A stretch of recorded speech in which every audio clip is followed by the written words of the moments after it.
আজকে আমার খুব কান্না পেয়েছে, আমার হৃদয়টা খুবই ভারাক্রান্ত হয়ে গেছে।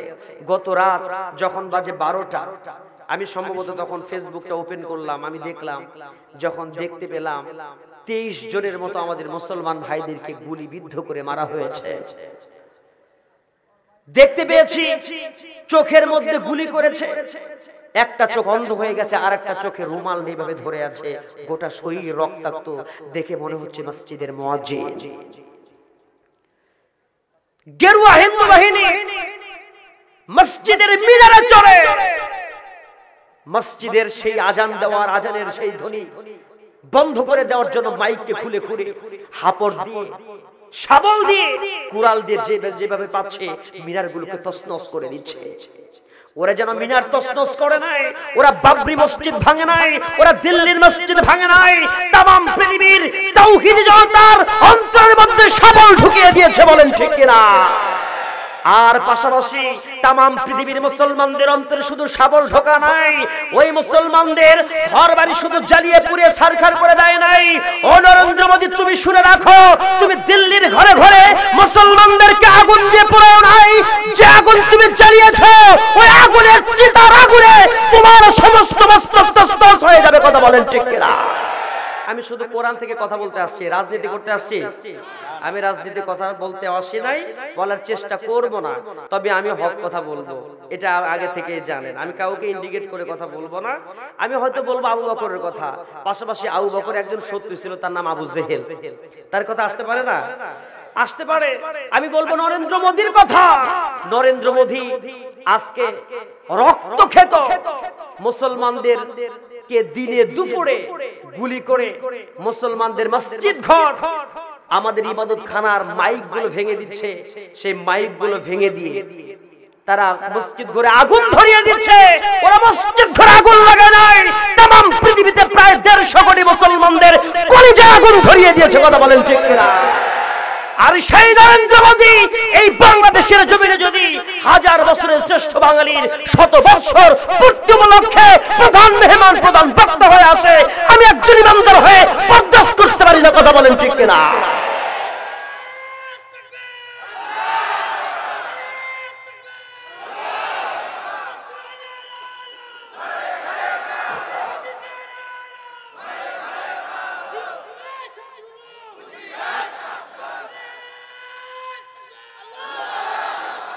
বলেন আলহামদুলিল্লাহ। কষ্ট পাইছে? শহীদ ভাই কি রাগ করছেন? নরেন্দ্র মোদী কি আমাদের বন্ধু? আজকে সে আলোচনায় হবে। আজকে আমি একটা সাবজেক্ট দিয়েছি, জিহাদ ভার্সেস সন্ত্রাস, টেররিস্ট। আজকে সবচেয়ে বড় সন্ত্রাসী কে? সবচেয়ে বড় সন্ত্রাসী মোদী। কথা বলেন। অনেক কথা রয়েছে, আজকে একটু আলোচনাটা ভিন্ন ধারায় হবে। অনেক বুঝে শুনে কথাগুলো শুনতে হবে, হাউ মাউ খাউ করে শোনা যাবে না। কথা কি বুঝেন? গুরুত্ব দিয়ে কথাগুলো শুনবেন। আজকের কথাগুলো একটি ব্যতিক্রম। এই পাবনা অঞ্চলে অনেক প্রোগ্রাম করেছে আমি, দারুল আমান ট্রাস্ট থেকে শুরু করে কত প্রোগ্রাম করেছে আমার এখনো একেবারে হিসাব করি নাই। তো আমি বরাবরের মতো চেষ্টা করি প্রত্যেকটা মাহফিলে আমার কিছু নতুন পুরাতন মিলেই লোক থাকে, পুরাতন লোকও থাকে, নতুন শ্রোতাও। তাহলে পুরাতন শ্রোতাদের খোরাক জোগানোর জন্য আমি চেষ্টা করি নতুন কিছু সাবজেক্টে, নতুন কোন আয়াতের আলোকে কিছু কথা উপস্থাপন করার জন্য। কথা কি বুঝতে পারেন? এজন্য আজকে যে সাবজেক্টে কথা বলবো, এইটা আমি আশপাশে কোথাও বলি নাই, একেবারে নতুন কিছু বিষয় নিয়ে আমি সেই বিষয়কে সামনে নিয়ে কথা বলতে চাচ্ছি। যদি আপনাদের স্বইচ্ছা থাকে, আগ্রহ থাকে, তাহলে কথা বলা সম্ভব। রাজি আছেন? রাজি আছেন তো ইনশাআল্লাহ? আমরা প্রত্যেকে মুসলমান এই বাংলাদেশে, আমাদের দলীয় পরিচয় ভিন্ন থাকতে পারে। আমরা যখন বিদেশের মাটিতে পা দেই, কে আবু হানিফা, কে আহমদ বিন হাম্বলের অনুসারী, কে মালিকি মাযহাবের, এটা কিন্তু পরিচয় হয় না। কে আওয়ামী লীগ করে, কে বিএনপি করে, এই পরিচয় কিন্তু বিদেশের মাটিতে হয়। বিদেশের মাটিতে একটা পরিচয়, আমরা বাঙালি। কথা বলেন। প্রথম পরিচয় আমি মুসলিম, দ্বিতীয় পরিচয় আমি বাংলাদেশ থেকে এসেছি। কথা বলেন। এই পরিচয় আসে আমার ভাইয়েরা। আজকে এই যে আমাদের ভিতরে ভেদাভেদ, মারামারি, কাটাকাটি, নিজেদের শুধু নিজেকে ঠিক রাখার জন্য এত কিছু আয়োজন, আজকে গোটা পৃথিবীতে মুসলমানদের পিছিয়ে পড়ার উল্লেখযোগ্য অন্যতম একমাত্র কেবলমাত্র কারণ হচ্ছে শুধুমাত্র নিজেকে সেভ করা। কথা বলেন না কেন? শুধু নিজেকে হাইলাইট করা, শুধু নিজেকে নিয়ে ব্যস্ত হওয়া, তামাম পৃথিবীর মুসলমানদেরকে নিয়ে কেউ ভাবে না। আর আজকে এই জন্য নরেন্দ্র মোদী শুধু নয়, আসছে কামিং সুন, খুব শীঘ্রই নরেন্দ্র মোদী শুধু দিল্লির মসজিদে আগুন লাগাবে না, অল্প সময়ের ব্যবধানে এই বাংলার মসজিদে আগুন লাগাতে দ্বিধাবোধ করবে না। কথা বলেন ঠিক কিনা?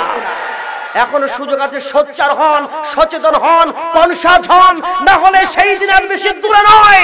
অং সান সূচি যেমন করে আরাকানের মুসলমানদের বাড়িঘর পুড়িয়ে দিয়ে বাংলার জমিনে পাঠিয়ে দিয়েছে, চীন দেশে যেমন মুসলমানদের উরুগুয়ে, ইয়াঙ্গুন প্রদেশের মুসলমানদেরকে নির্যাতন করে করে এক ঘরে করে রেখেছে, নরেন্দ্র মোদী যেমন কাশ্মীর, কাবুল থেকে শুরু করে দিল্লি পর্যন্ত হানা দিয়েছে, তামাম পৃথিবীতে মুসলমানদের রক্ত দিয়ে আজকে হোলি খেলা হচ্ছে। কথা বলেন ঠিক কিনা?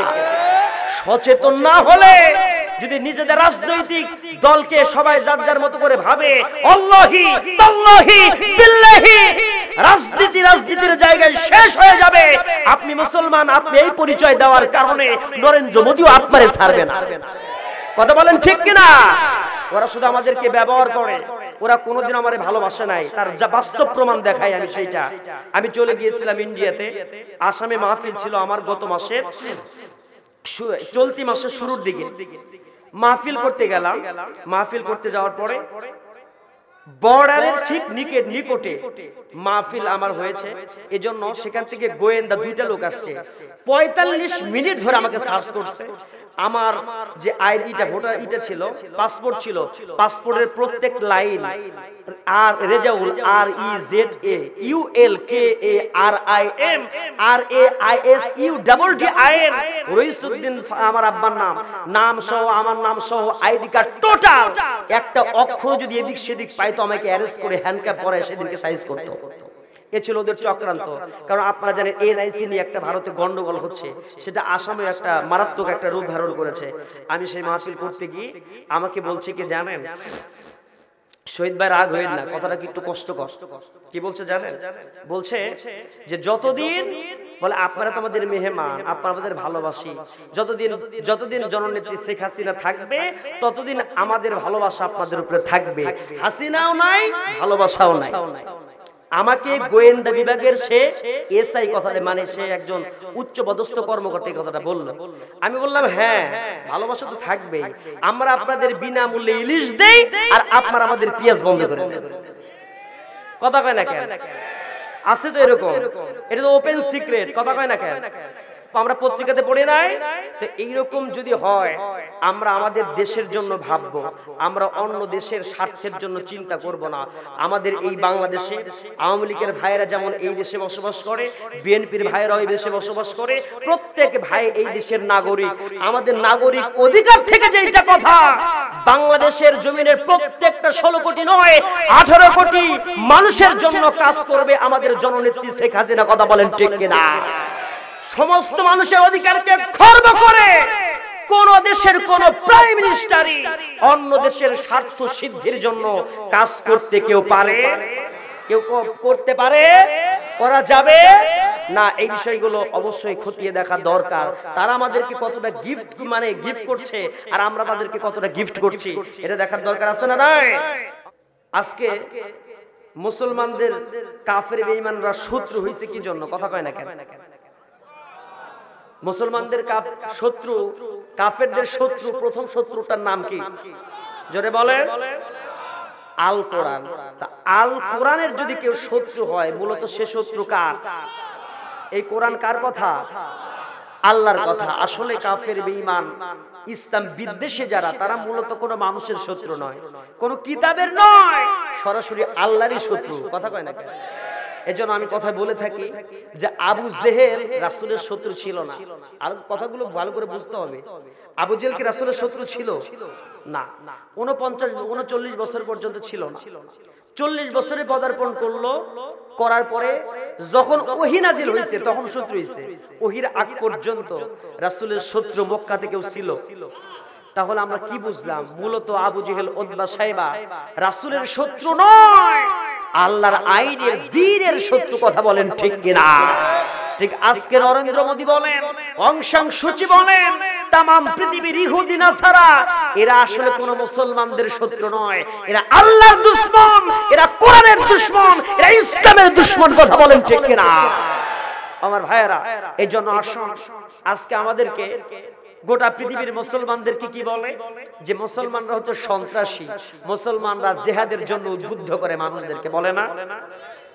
কি বলে? যে মুসলমানদের ধর্মের মধ্যে রক্তের গন্ধ পাওয়া যায়, এজন্য মুসলমানদের ধর্মটা ভালো ধর্ম না, এটা হচ্ছে টেররিস্ট, সন্ত্রাসী একটা ধর্ম। জোরে কর নাউজুবিল্লাহ। আজকে আমি আপনাদেরকে বেশ কিছু তথ্য দেব, সেই তথ্যের আলোকে আলোচনা শুনতে হবে। আসুন ধীরে ধীরে কোরআন এবং হাদিস থেকে আমরা আলোচনাগুলো সামনের দিকে এগিয়ে নিয়ে যাই। আল্লাহ আমাদের সেই কথাগুলোকে শোনার তৌফিক দান করুন। বলছি আল্লাহুম্মা। সরাসরি কোন রকমের ভূমিকা ছাড়াই আমরা চলে যাচ্ছি সেই কোরআনের আয়াতের দিকে, যে আয়াতে কারিমা তেলাওয়াত করেছি সেখান থেকেই আমার কথা আমি এখানে উপস্থাপন করার চেষ্টা করব। আল্লাহ আমাদের সবাইকে সে কথা বোঝার এবং আমাকে সে কথা বলার তৌফিক দান করুন। জোরে বলছি আল্লাহুম্মা। আমার ভাইয়েরা, আজকে আমার খুব কান্না পেয়েছে, আমার হৃদয়টা খুবই ভারাক্রান্ত হয়ে গেছে। গত রাত যখন বাজে 12টা, আমি সম্ভবত তখন ফেসবুকটা ওপেন করলাম, আমি দেখলাম, যখন দেখতে পেলাম 23 জনের মতো আমাদের মুসলমান ভাইদেরকে গুলিবিদ্ধ করে মারা হয়েছে। দেখতে পেয়েছি চোখের মধ্যে গুলি করেছে, একটা চোখ অন্ধ হয়ে গেছে, আর একটা চোখে রুমাল এইভাবে ধরে আছে, গোটা শরীর রক্তাক্ত, দেখে মনে হচ্ছে মসজিদের মুয়াজ্জিন। গেরুয়া হিন্দু বাহিনী মসজিদের মিনারে চড়ে মসজিদের সেই আজান দেওয়ার, আজানের সেই ধ্বনি বন্ধ করে দেওয়ার জন্য মাইককে খুলে খুলে হাপড় দিয়ে, শাবল দিয়ে, কুড়াল দিয়ে যেভাবে পাচ্ছে মিনারগুলোকে তছনছ করে দিচ্ছে। ওরা যেন মিনার তছনছ করে নাই, ওরা বাবরি মসজিদ ভাঙে নাই, ওরা দিল্লির মসজিদ ভাঙে নাই, তামাম পৃথিবীর তাওহীদি জনতার অন্তরের মধ্যে শাবল ঢুকিয়ে দিয়েছে। বলেন ঠিক কিনা? আর পাশাপাশি তামাম পৃথিবীর মুসলমানদের অন্তরে শুধু শাবল ঢোকা নাই, ওই মুসলমানদের ঘরবাড়ি শুধু জ্বালিয়ে পুড়িয়ে ছারখার করে দেয় নাই। ও নরেন্দ্র মোদী, তুমি শুনে রাখো, তুমি দিল্লির ঘরে ঘরে মুসলমানদেরকে আগুন দিয়ে পোড়াও নাই, যে আগুন তুমি জ্বালিয়েছো ওই আগুনের চিতার আগুনে তোমার সমস্ত মস্তক তছনছ হয়ে যাবে। কথা বলেন ঠিক কিনা? আমার ভাইয়েরা, আজকে আপনাদেরকে খুব সচেতন হতে হবে, সক্রিয় হতে হবে। কোন সময় আমরা কথা বলছি খেয়াল করছেন? কোন সময় কথা বলি? যেই সময় কাশ্মীরে আগুন জ্বলে, দিল্লির মুসলমানগুলো তারা তাদের আজকে হতাশাজনক অবস্থায়, দিল্লিতে প্রায় গোটা ভারতবর্ষে আসাম, ত্রিপুরা, মেঘালয় সহ দিল্লি, আজমির, আগ্রা, তামাম ভারতবর্ষে যত মুসলমান আছে 1, 2, 5 কোটি মুসলমান নয়, 35 থেকে 40 কোটি মুসলমান আছে। আল্লাহু আকবার। আর ওই মোদী সরকার বলে যে ভারত নাকি ওদের দেশ, প্রায় 1000 বছর মুসলমান শাসন করেছে ভারতবর্ষ, ঐতিহ্য বহন করছে। দেওয়ানে আম, দেওয়ানে খাস, শীষমহল, তাজমহল, কুতুব মিনার, এগুলো কার? ওই নরেন্দ্র মোদী তো দাদা ঠাকুর, ওগুলো সব মুসলমানদের ঐতিহ্য বহন করে। কথা বলেন ঠিক না? এগুলো কার? এগুলো আমাদের, এগুলো মুসলমানের। আর ও বলে যেটা হিন্দুস্তান, সিন্ধু নামের একটা জায়গায় হিন্দুরা যাযাবর জাতি হয়ে বসবাস করলো, মুসলমান সেখানে জায়গা দিল, আর সে জায়গাতে উটুলি থাকে না, কিছু বাসী উটুলি বলে না, উটুলি থেকে কিছুদিন থাকার পরে সে জমির মালিক হয়ে সে নিজেই দাবি করে যে উটুলি থাকতে দিছে, আর এখন নিজেই জমির মালিক হয়ে বলতেছে যে সব আমার। তুই তো উটুলি রে, গ্রামের ভাষায় বলে উটুলি, জাতিকে আমরা বলি হচ্ছে যাযাবর জাতি। ওদের জায়গা ছিল না, জমি ছিল না, মুসলমান কোন রকমে ভালোবেসে জায়গা দিয়েছিল। কথা কয় না? সেই সিন্ধু জাতি থেকে সিন্ধু যে নদীর পাড়ে তাদের বসবাস, সেখান থেকে হিন্দু হয়েছে। আমার ভাইয়েরা, আজকে যে মুসলমানদের এই অবস্থা চলছে, এই হতাশাজনক একটা অবস্থার মাঝে আমাদের সচেতন হয়ে কিছু কথা আমরা শুনি, সক্রিয় হই, হতাশ হয়েন না। আপনাদের যখন আশার বাণী শোনায় সেটা হলো এই, রাসূল করিম সাল্লাল্লাহু আলাইহি ওয়াসাল্লামের হাদিস রয়েছে ইবনে মাজাহ এবং নাসাই শরীফের, সিয়াসিত্তার 6টি কিতাবের মাঝে 2টি উল্লেখযোগ্য কিতাব ইবনে মাজাহ এবং নাসাই শরীফের হাদিস। আবু হুরায়রা রাদিয়াল্লাহু তাআলা আনহু থেকে হাদিসটি বর্ণিত। আল্লাহর নবী জানিয়ে দিয়েছেন,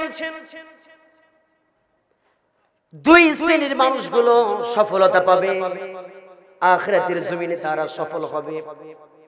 যে এক শ্রেণীর মানুষগুলো হলো যারা দুনিয়ার জমিনে, যেই মানুষগুলো এই পৃথিবীতে শেষ জামানায় কিয়ামতের আগে ঈসা আলাইহিস সালাতু ওয়াস সালাম যখন আসবেন, ঈসা আলাইহিস সালাতু ওয়াস সালামের সঙ্গে যারা লড়াই করবে, দাজ্জালের সঙ্গে যখন লড়াই হবে, যুদ্ধ হবে, বাতিলের সঙ্গে লড়াই হবে, সেই সময় যারা শহীদ হয়ে যাবে ওই সমস্ত মানুষগুলো সরাসরি জান্নাতে চলে যাবে। বলেন সুবহানাল্লাহ।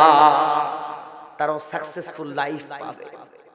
দ্বিতীয় নামে বিশ্বনবী সাল্লাল্লাহু আলাইহি ওয়াসাল্লাম বললেন, দ্বিতীয় নাম্বার শ্রেণী যারা, আল্লাহর নবী বলে গেছেন ১৫০০ বছর পূর্বে প্রায় যে ভারতবর্ষের সঙ্গে হিন্দুস্তানের সঙ্গে মুসলমানদের একটা লড়াই হবে, ওই লড়াইয়ের ময়দানে যে মানুষগুলো লড়াই করবে, রক্ত দিয়ে জীবন দিয়ে লড়াই করে শহীদ হয়ে যাবে, আল্লাহর নবী বলেন ওরাও সাকসেসফুল হবে, ওরাও আল্লাহ রাব্বুল আলামিনের কাছে নাজাত পেয়ে তারা জান্নাতে চলে যাবে। আমার ভাইয়েরা, সেই জান্নাতে যাওয়ার চিন্তা আছে না নাই? তাহলে কিসের হতাশা? রাসূলের হাদিসগুলো বাস্তব হওয়ার দরকার, হতে তো হবে, কথা বলেন।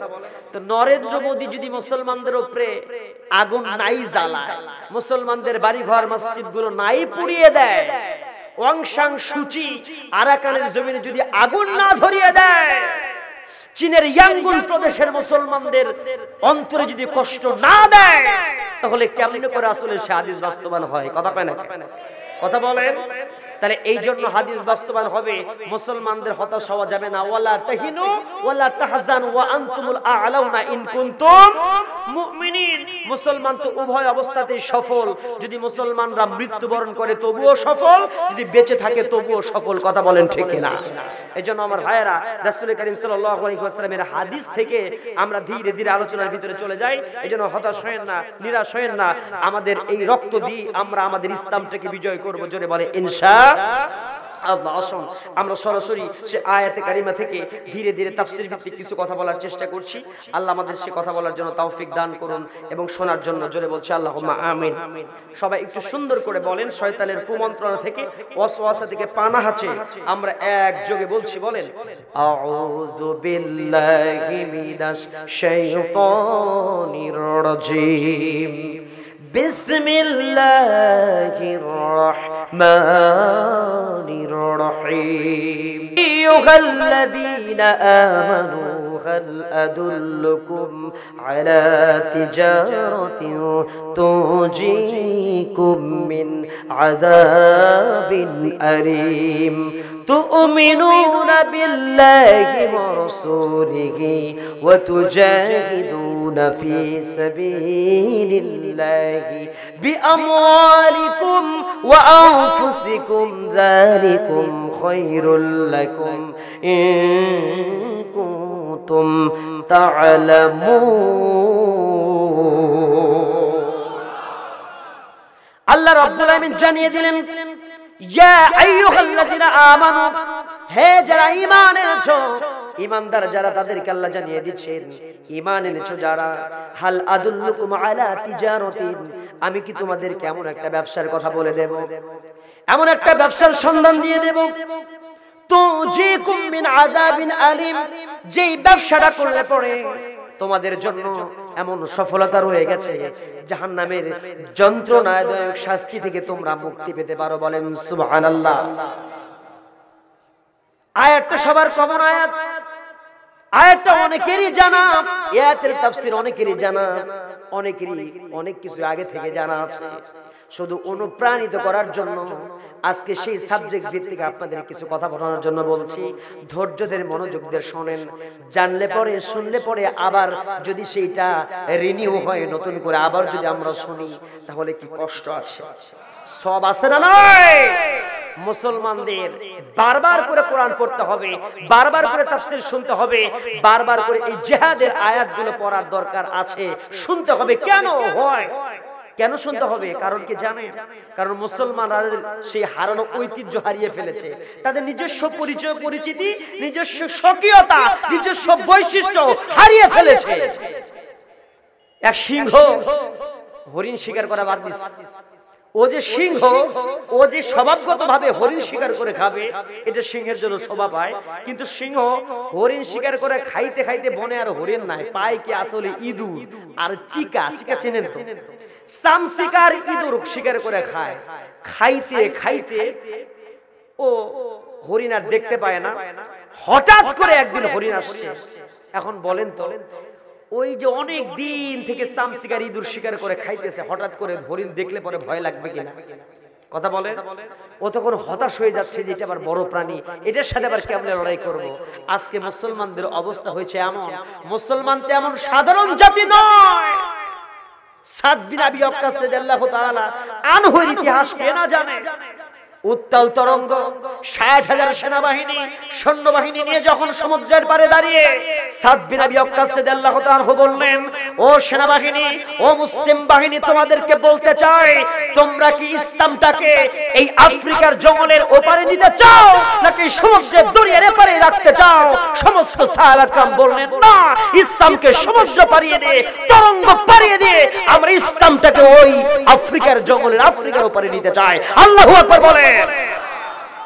৬০,০০০ সৈন্যবাহিনী, মুসলিম বাহিনী, মুসলিম সেনাবাহিনী সাদ বিন আবি ওয়াক্কাস রাদিয়াল্লাহু তাআলার নেতৃত্বে যখন ঝাঁপিয়ে পড়লো, ঝাঁপিয়ে পড়ল উত্তাল তরঙ্গ, নিকষ কালো আমাবস্যার রাত, অন্ধকার, ঝড় হাওয়া বাতাস বইছে সমুদ্রের মাঝে, ঘোড়া দিয়ে ঝাঁপিয়ে পড়লো।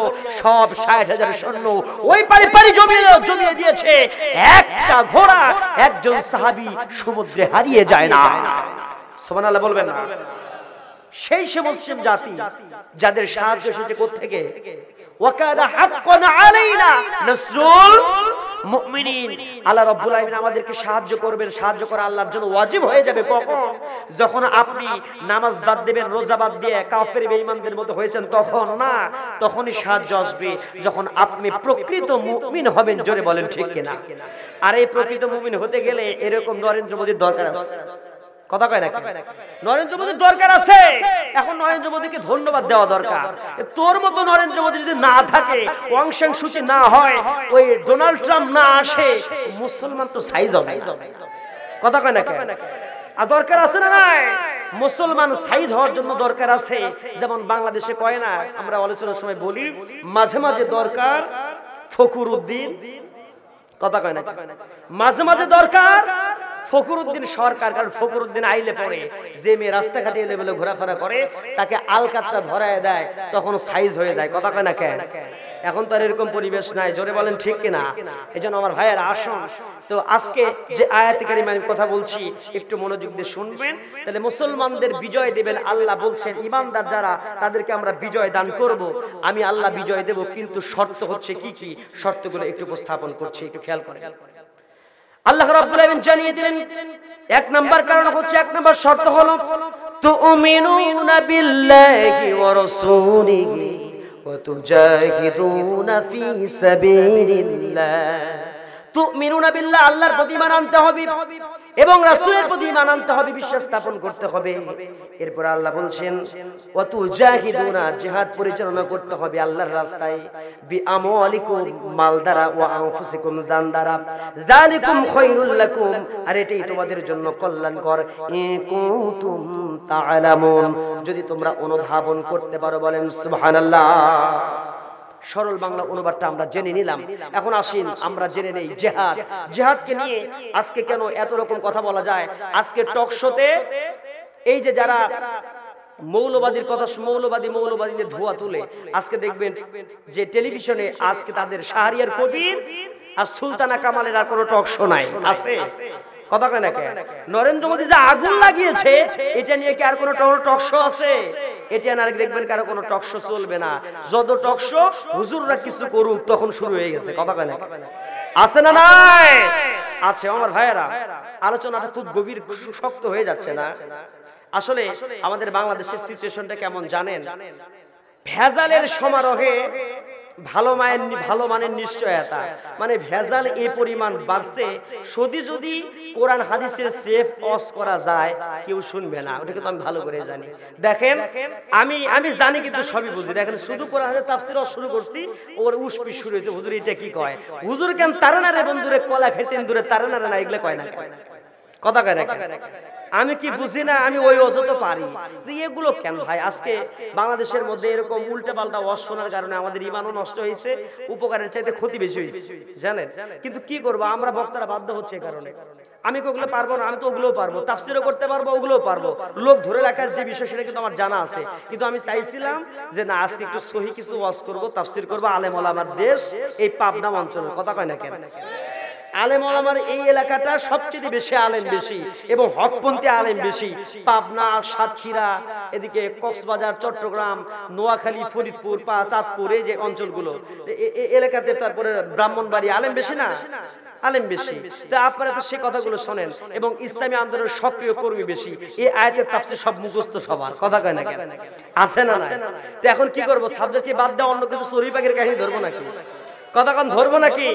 তাহলে একসাথে শুনতে হবে, ওইদিক ওদিক তাকানোর সুযোগ নাই।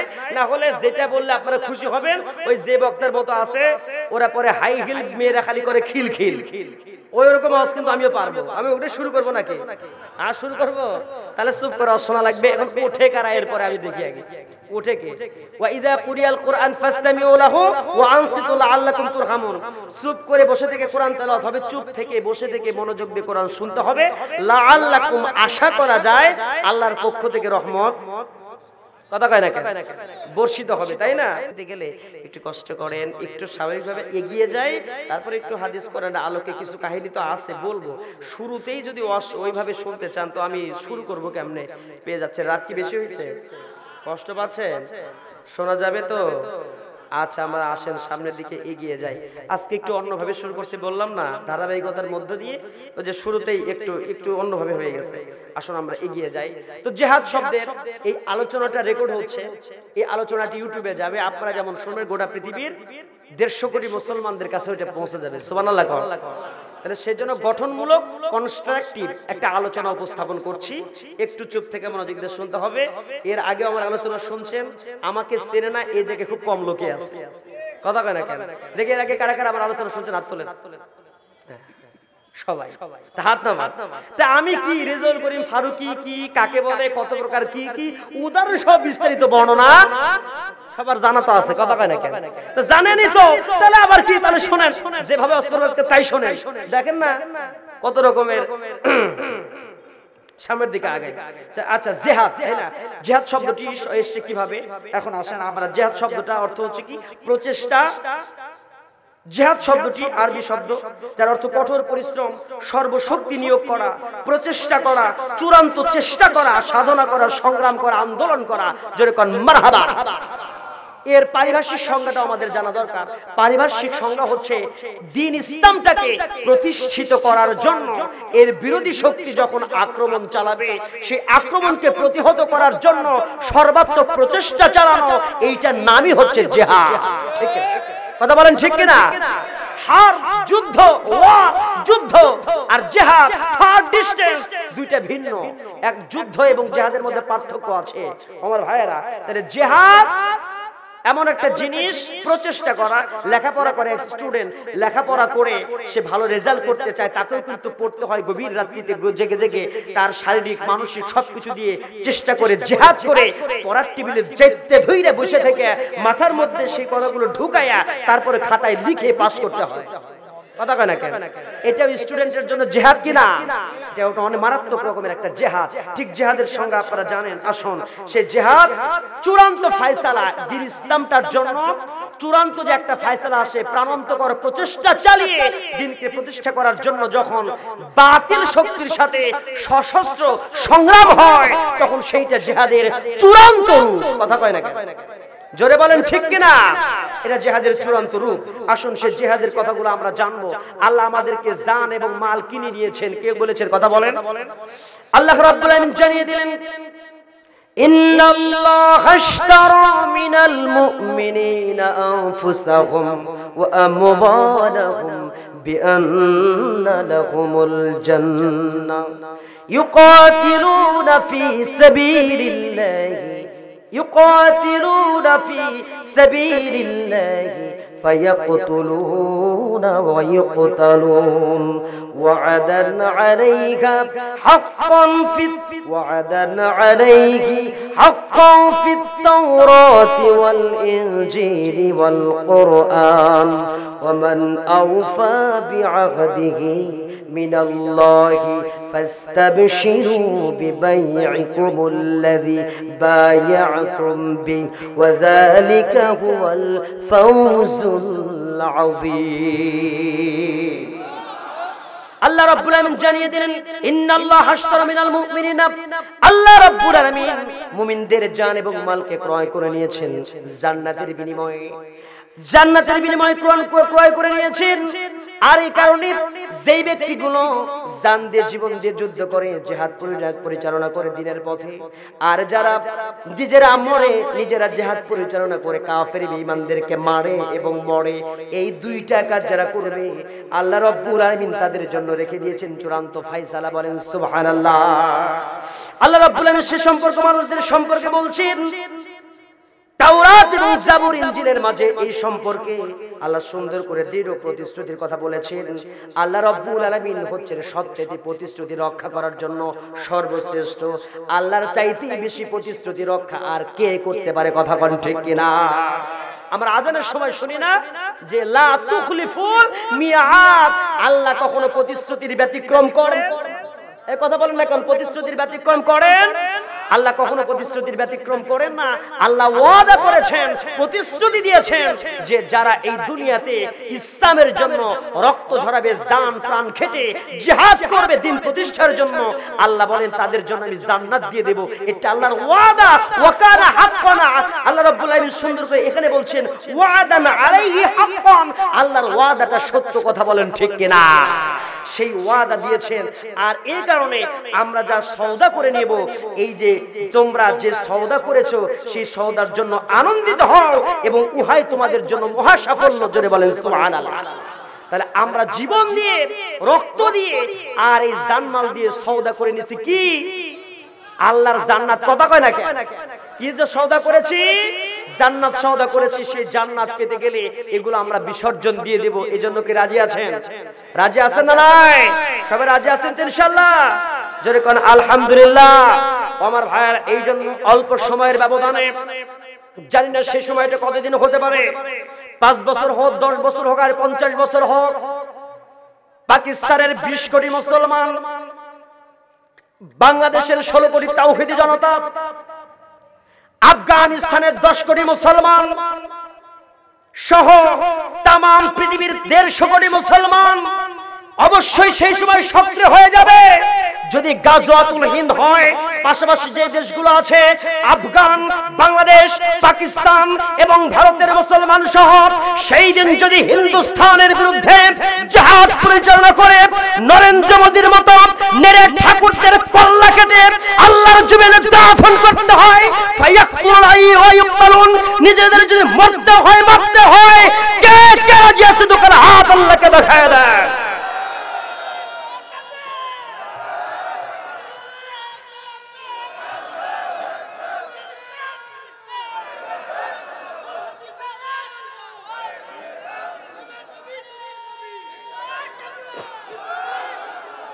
জোরে বলেন আলহামদুলিল্লাহ। জোরে কোন আলহামদুলিল্লাহ। কষ্ট হচ্ছে আপনাদের? কষ্ট হয়। আর কত চাও শহীদ আল্লাহ, আর কত চাও শহীদ খোদা, আর কত ক্রন্দন আসবে কবে এই জমিনে কোরআনি শাসন। ঠিক না? কথাগুলো চাওয়া যাবে না? বলেন না। আর কত চাও শহীদ আল্লাহ, আর কত চাও শহীদ আল্লাহ, আর কত ক্রন্দন আসবে কবে এই জমিনে কোরআনি শাসন আসবে কবে এই জমিনে তোমারই শাসন ঠিক না যারা শুধু চেয়েছিল তোমার দিনের জয় ঠিক না যারা শুধু চেয়েছিল তোমার দিনের জয় বাতিল শাহির বুলেট তাদের জীবন করলো ক্ষয় দয়াময় আর কতকাল সইব আমরা এমন আচরণ আসবে কবে এই জমিনে কোরআনি শাসন আর কত চাও শহীদ আল্লাহ আর কত ক্রন্দন আসবে কবে এই জমিনে কোরআনি শাসন যেরকম আল্লাহু আকবার যেরকম আল্লাহুম্মা আমিন আল্লাহ আমাদের জন্য তুমি সুন্দর একটা ইসলামী সালতানাত দিয়ে দাও বলেন আল্লাহুম্মা আমিন আমার ভাইয়েরা আসুন সামনের দিকে এগিয়ে যাই তাহলে আমরা জেনে নিলাম যে এই পৃথিবীর জমিনে আমাদের ফায়াকুতুনা ওয়া ইউকতালুন মারতে হবে মরতে হবে সেই সময়টা সামনে আসতেছে কথা কোন ঠিক কিনা তবে জিহাদের কয়েকটা শর্ত আছে আমরা বাংলাদেশে কিন্তু মুসলমান ভাই ভাই ঠিক না যেই ব্যক্তি নিজেকে মুসলমান দাবি করে পরিচয় দেয় নামাজ পড়ে হজ করে যাকাত দেয় ইসলামের লেবা ইসলামের অনেক কিছু তার মধ্যে পাওয়া যায় আপনি ইচ্ছে করে তার গর্দান উড়িয়ে দিতে পারেন কথা বলে না কেন সে কিন্তু মুসলমান ভাই পরিচয় আছে তার আপনি ইচ্ছে করে তার সাথে সরাসরি জিহাদ করতে পারবেন না জিহাদের বেশ কয়েকটা শর্ত আছে শর্ত সাপেক্ষে জিহাদ করতে হবে অনেক লম্বা হয়ে যাবে সেই শর্তগুলো আসলে এখানে তো অনেক শ্রেণীর মানুষ আছেন আমি আসলে বিষয়টা বুঝে নিতে পারছি না গুছিয়ে নিতে যে কোথা থেকে কিভাবে আলোচনাগুলো উপস্থাপন করব কারণ আল্লামা দেলোয়ার হোসেন সাইদি সাহেবের যে তাফসীর তিনি যেভাবে করেছেন সেখানে সব মানুষগুলো তাকে হৃদয় দিয়ে ভালোবেসে তার কথা যেটাই বলেছেন সেটা শুনেছেন কথা বলেন তার যে আকাশচুম্বী জনপ্রিয়তা ছিল ভালোবাসা ছিল ডক্টর মিজানুর রহমান আজারী ভাই তাকে কি চিল্লাতে হয় চিল্লাপাল্লা করে কিছুই বলে না শুধু আস্তে করে যা বলে পিন পতন নীরবতা নিয়ে 12 লাখ মানুষ চুপ করে শোনে কথা বলেন ঠিক কিনা ওটা একটা লেভেল আছে একটা পর্যায় আছে তো যেমন যার জনপ্রিয়তা কোরআনের জন্য যেমন যার উপস্থাপনা ভঙ্গি যেমন আল্লাহ যাকে যেভাবে কবুল করেছে সেভাবেই তো তার হবে এখন আসেন আমি বেশি লম্বা না করে বেশি আয়াত কারিমা তেলাওয়াত করতে গেলে অনেকের জন্য হয়তো অসুবিধা বুঝতে কষ্ট হয়ে যাবে তো আসুন আমরা সরাসরি এখন এই আয়াতের আলোকে আরো একটু ভিতরের দিকে চলে যাই বেশি লম্বা করব না অল্প সময় আমরা বিদায় নেব অলরেডি 12টা 11:30 বেজে গেছে আসুন সামনের দিকে এগিয়ে যাই তো এই যে এই জিহাদটা করে দুই শ্রেণীর মানুষ কথা বলেন কয় শ্রেণীর মানুষ দুই শ্রেণীর মানুষ আল্লাহ সে কথাটাও কোরআনে বলেছেন আর এই দুই শ্রেণীর মানুষ আজও বাংলাদেশে আছে না নাই আল্লাহ রাব্বুল আলামিন জানিয়ে দিলেন জিহাদের উদ্দেশ্য সমাজের আল্লাহর আইনটা প্রতিষ্ঠিত করা আরে আল্লাহর আইন প্রতিষ্ঠিত করতে গেলে পরে জিহাদ করবে কারা কিভাবে জিহাদ করবে সূরা নিসার ৭৬ নম্বর আয়াতের মাঝে আল্লাহ বলছেন আল্লাযীনা আমানু ইউকাতিলুনা ফি সাবিলিল্লাহি ওয়াল্লাযীনা কাফারু ইউকাতিলুনা ফি সাবিলিত তাগুত ফাকাতিলু أولياء الشيطان إن كيد الشيطان كان ضعيفا আল্লাহ সুবহানাহু ওয়া তাআলা সুন্দর করে জানিয়ে দিলেন আল্লাযিনা মারা যারা আমানু মানে ঈমান এনেছে সে সমস্ত মানুষগুলো লড়াই করে জিহাদ করে ইউকাতিলুনা ফি সাবিলিল্লাহ আল্লাহর রাস্তায় তারা লড়াই করে ওয়াল্লাযিনা কাফারু আর যারা কুফরি করে ইউকাতিলুনা ফি সাবিলিত তাগুত তারাও লড়াই করে কিন্তু তাগুদের রাস্তায় কতক্ষণ ঠিক কি না আছে না নাই এখন তাগুত সম্পর্কে আমাদেরকে জানতে হবে তাগুতটা কি তাগুত হচ্ছে ওই জিনিস যে নিজেও কোনো ভালো কাজ করবে না আরেকজনকেও ভালো কাজ করতে আছে না নাই নিজেও খারাপ আরো শত সহস্র মানুষই খারাপের দিকে নিয়ে যেতে চায় আছে না নাই এরকম অসংখ্য তাগুদের রাস্তা অসংখ্য তাগুদ মানুষ দেখতে পাই আমরা কিছু মানুষ ইসলামকে ভালো তো বাসেই না আরো যদি ইসলাম থেকে মানুষ সরে আসে সংসদ ভবনে বসে এইজন্য ইসলামের বিরুদ্ধে কথা কয় আইন পাস করতে চায় বলে কি যে কিছু লোক বলতেছে এমন করে, হায়রে সংসদে একটা মানুষ যদি এরকম থাকতো 5 ওয়াক্ত নামাজকে বাধ্যতামূলক করা হোক, এই অর্ডার কার? কথা কয় এটা কার অর্ডার? এই কথা যদি সংসদের মধ্যে একজন ব্যক্তি বলতো, আর দেখবেন যদি কেউ বলে তখন তার বিরুদ্ধে সব হই হই শুরু করবে, সংসদের আত্মারি মানে গুঞ্জন শুরু করে দেয় যে কয় কি আছে না নাই, আছে না এরকম আওয়াজ।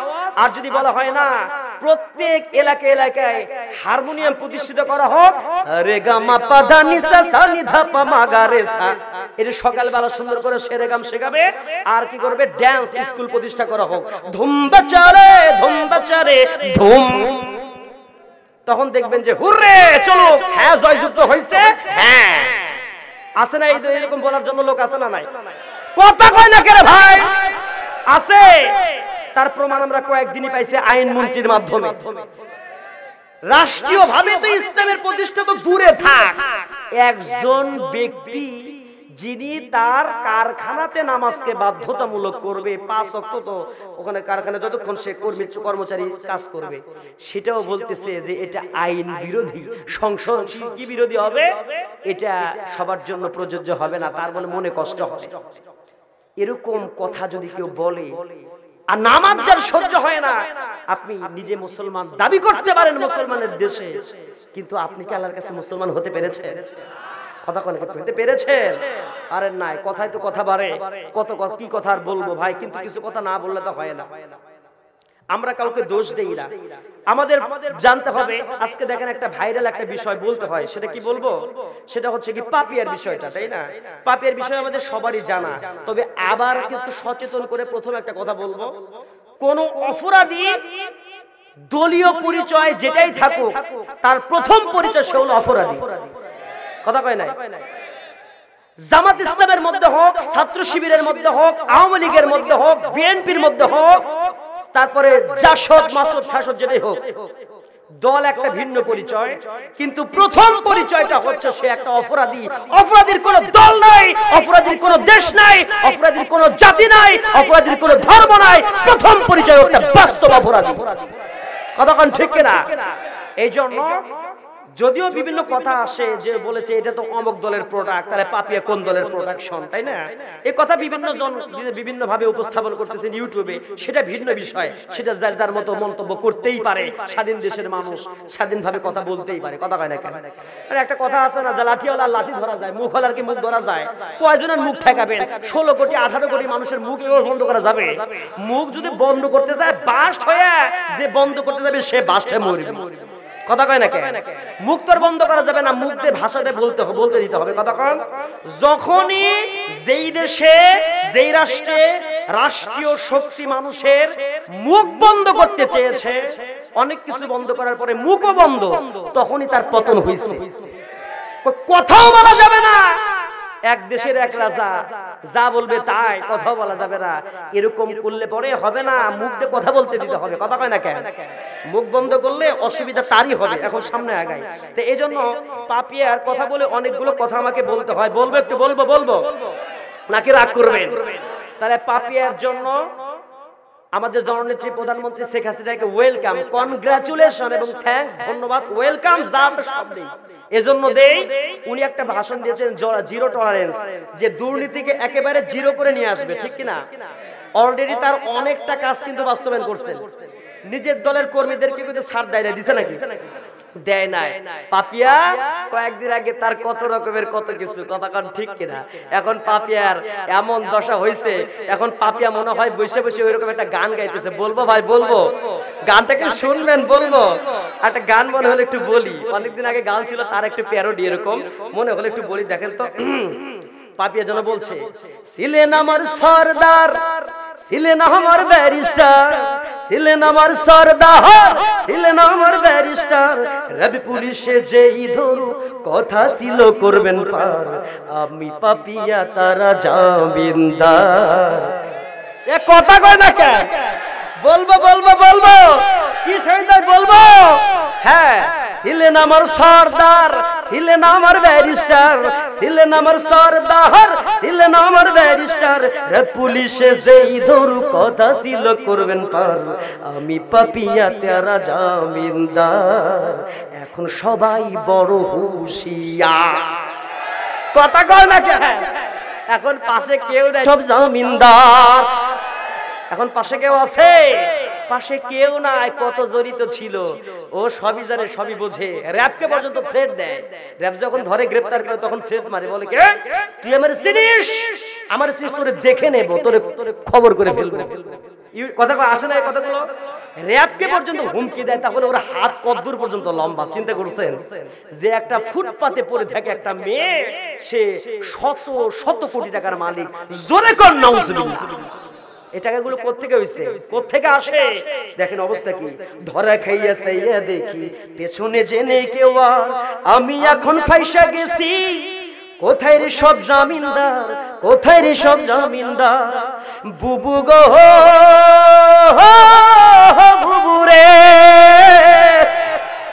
কথা কয় না কেন? হায় হায় হায়। আমি পাপিয়া মক্ষী রানী, চিনি সবাই রে চিনি। আমি পাপিয়া মক্ষী রানী, চিনি সবাই রে চিনি। নাম বললে জামিন বাতিল, জেলে নিয়ে দেবে মার। আমি পাপিয়া, তিনি জামিনদার। কথা কোন ঠিক না? পাপিয়া কিন্তু সব জানে যে কারা কারা তার বাড়িতে রসমঞ্জুরি খাইছে, কটকটি খাইছে, বাদাম ভাজা খাইছে, তারপরে যে কি যেন দই খাইছে, আছে না নাই?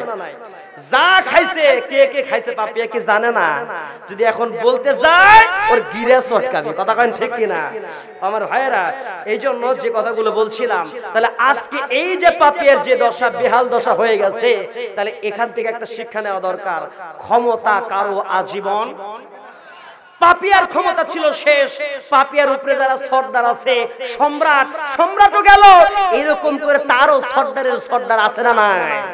এই ক্ষমতা যারা দেখাচ্ছে, মানে অপব্যবহার যদি কেউ ক্ষমতার করে, সে যেই হোক, সে যদি নমরুদ হয়, ফেরাউন হয়, হামান হয়, যেমন রক্ষা পায় নাই, এই নব্য নমরুদ ফেরাউনের আচরণ যারা করবে, তারাও এই পৃথিবীতে বেশি দিন টিকতে পারবে।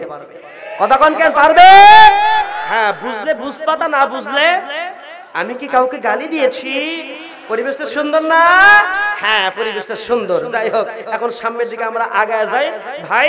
এখন বিষয়টা হচ্ছে, আমরা জিহাদের কথা বলছিলাম, এখন এখান থেকে একটা আপনাদেরকে তথ্য দেব। খেয়াল করেন আজকে আমাদের অবস্থাটা কি। তাগুত কোন শক্তি?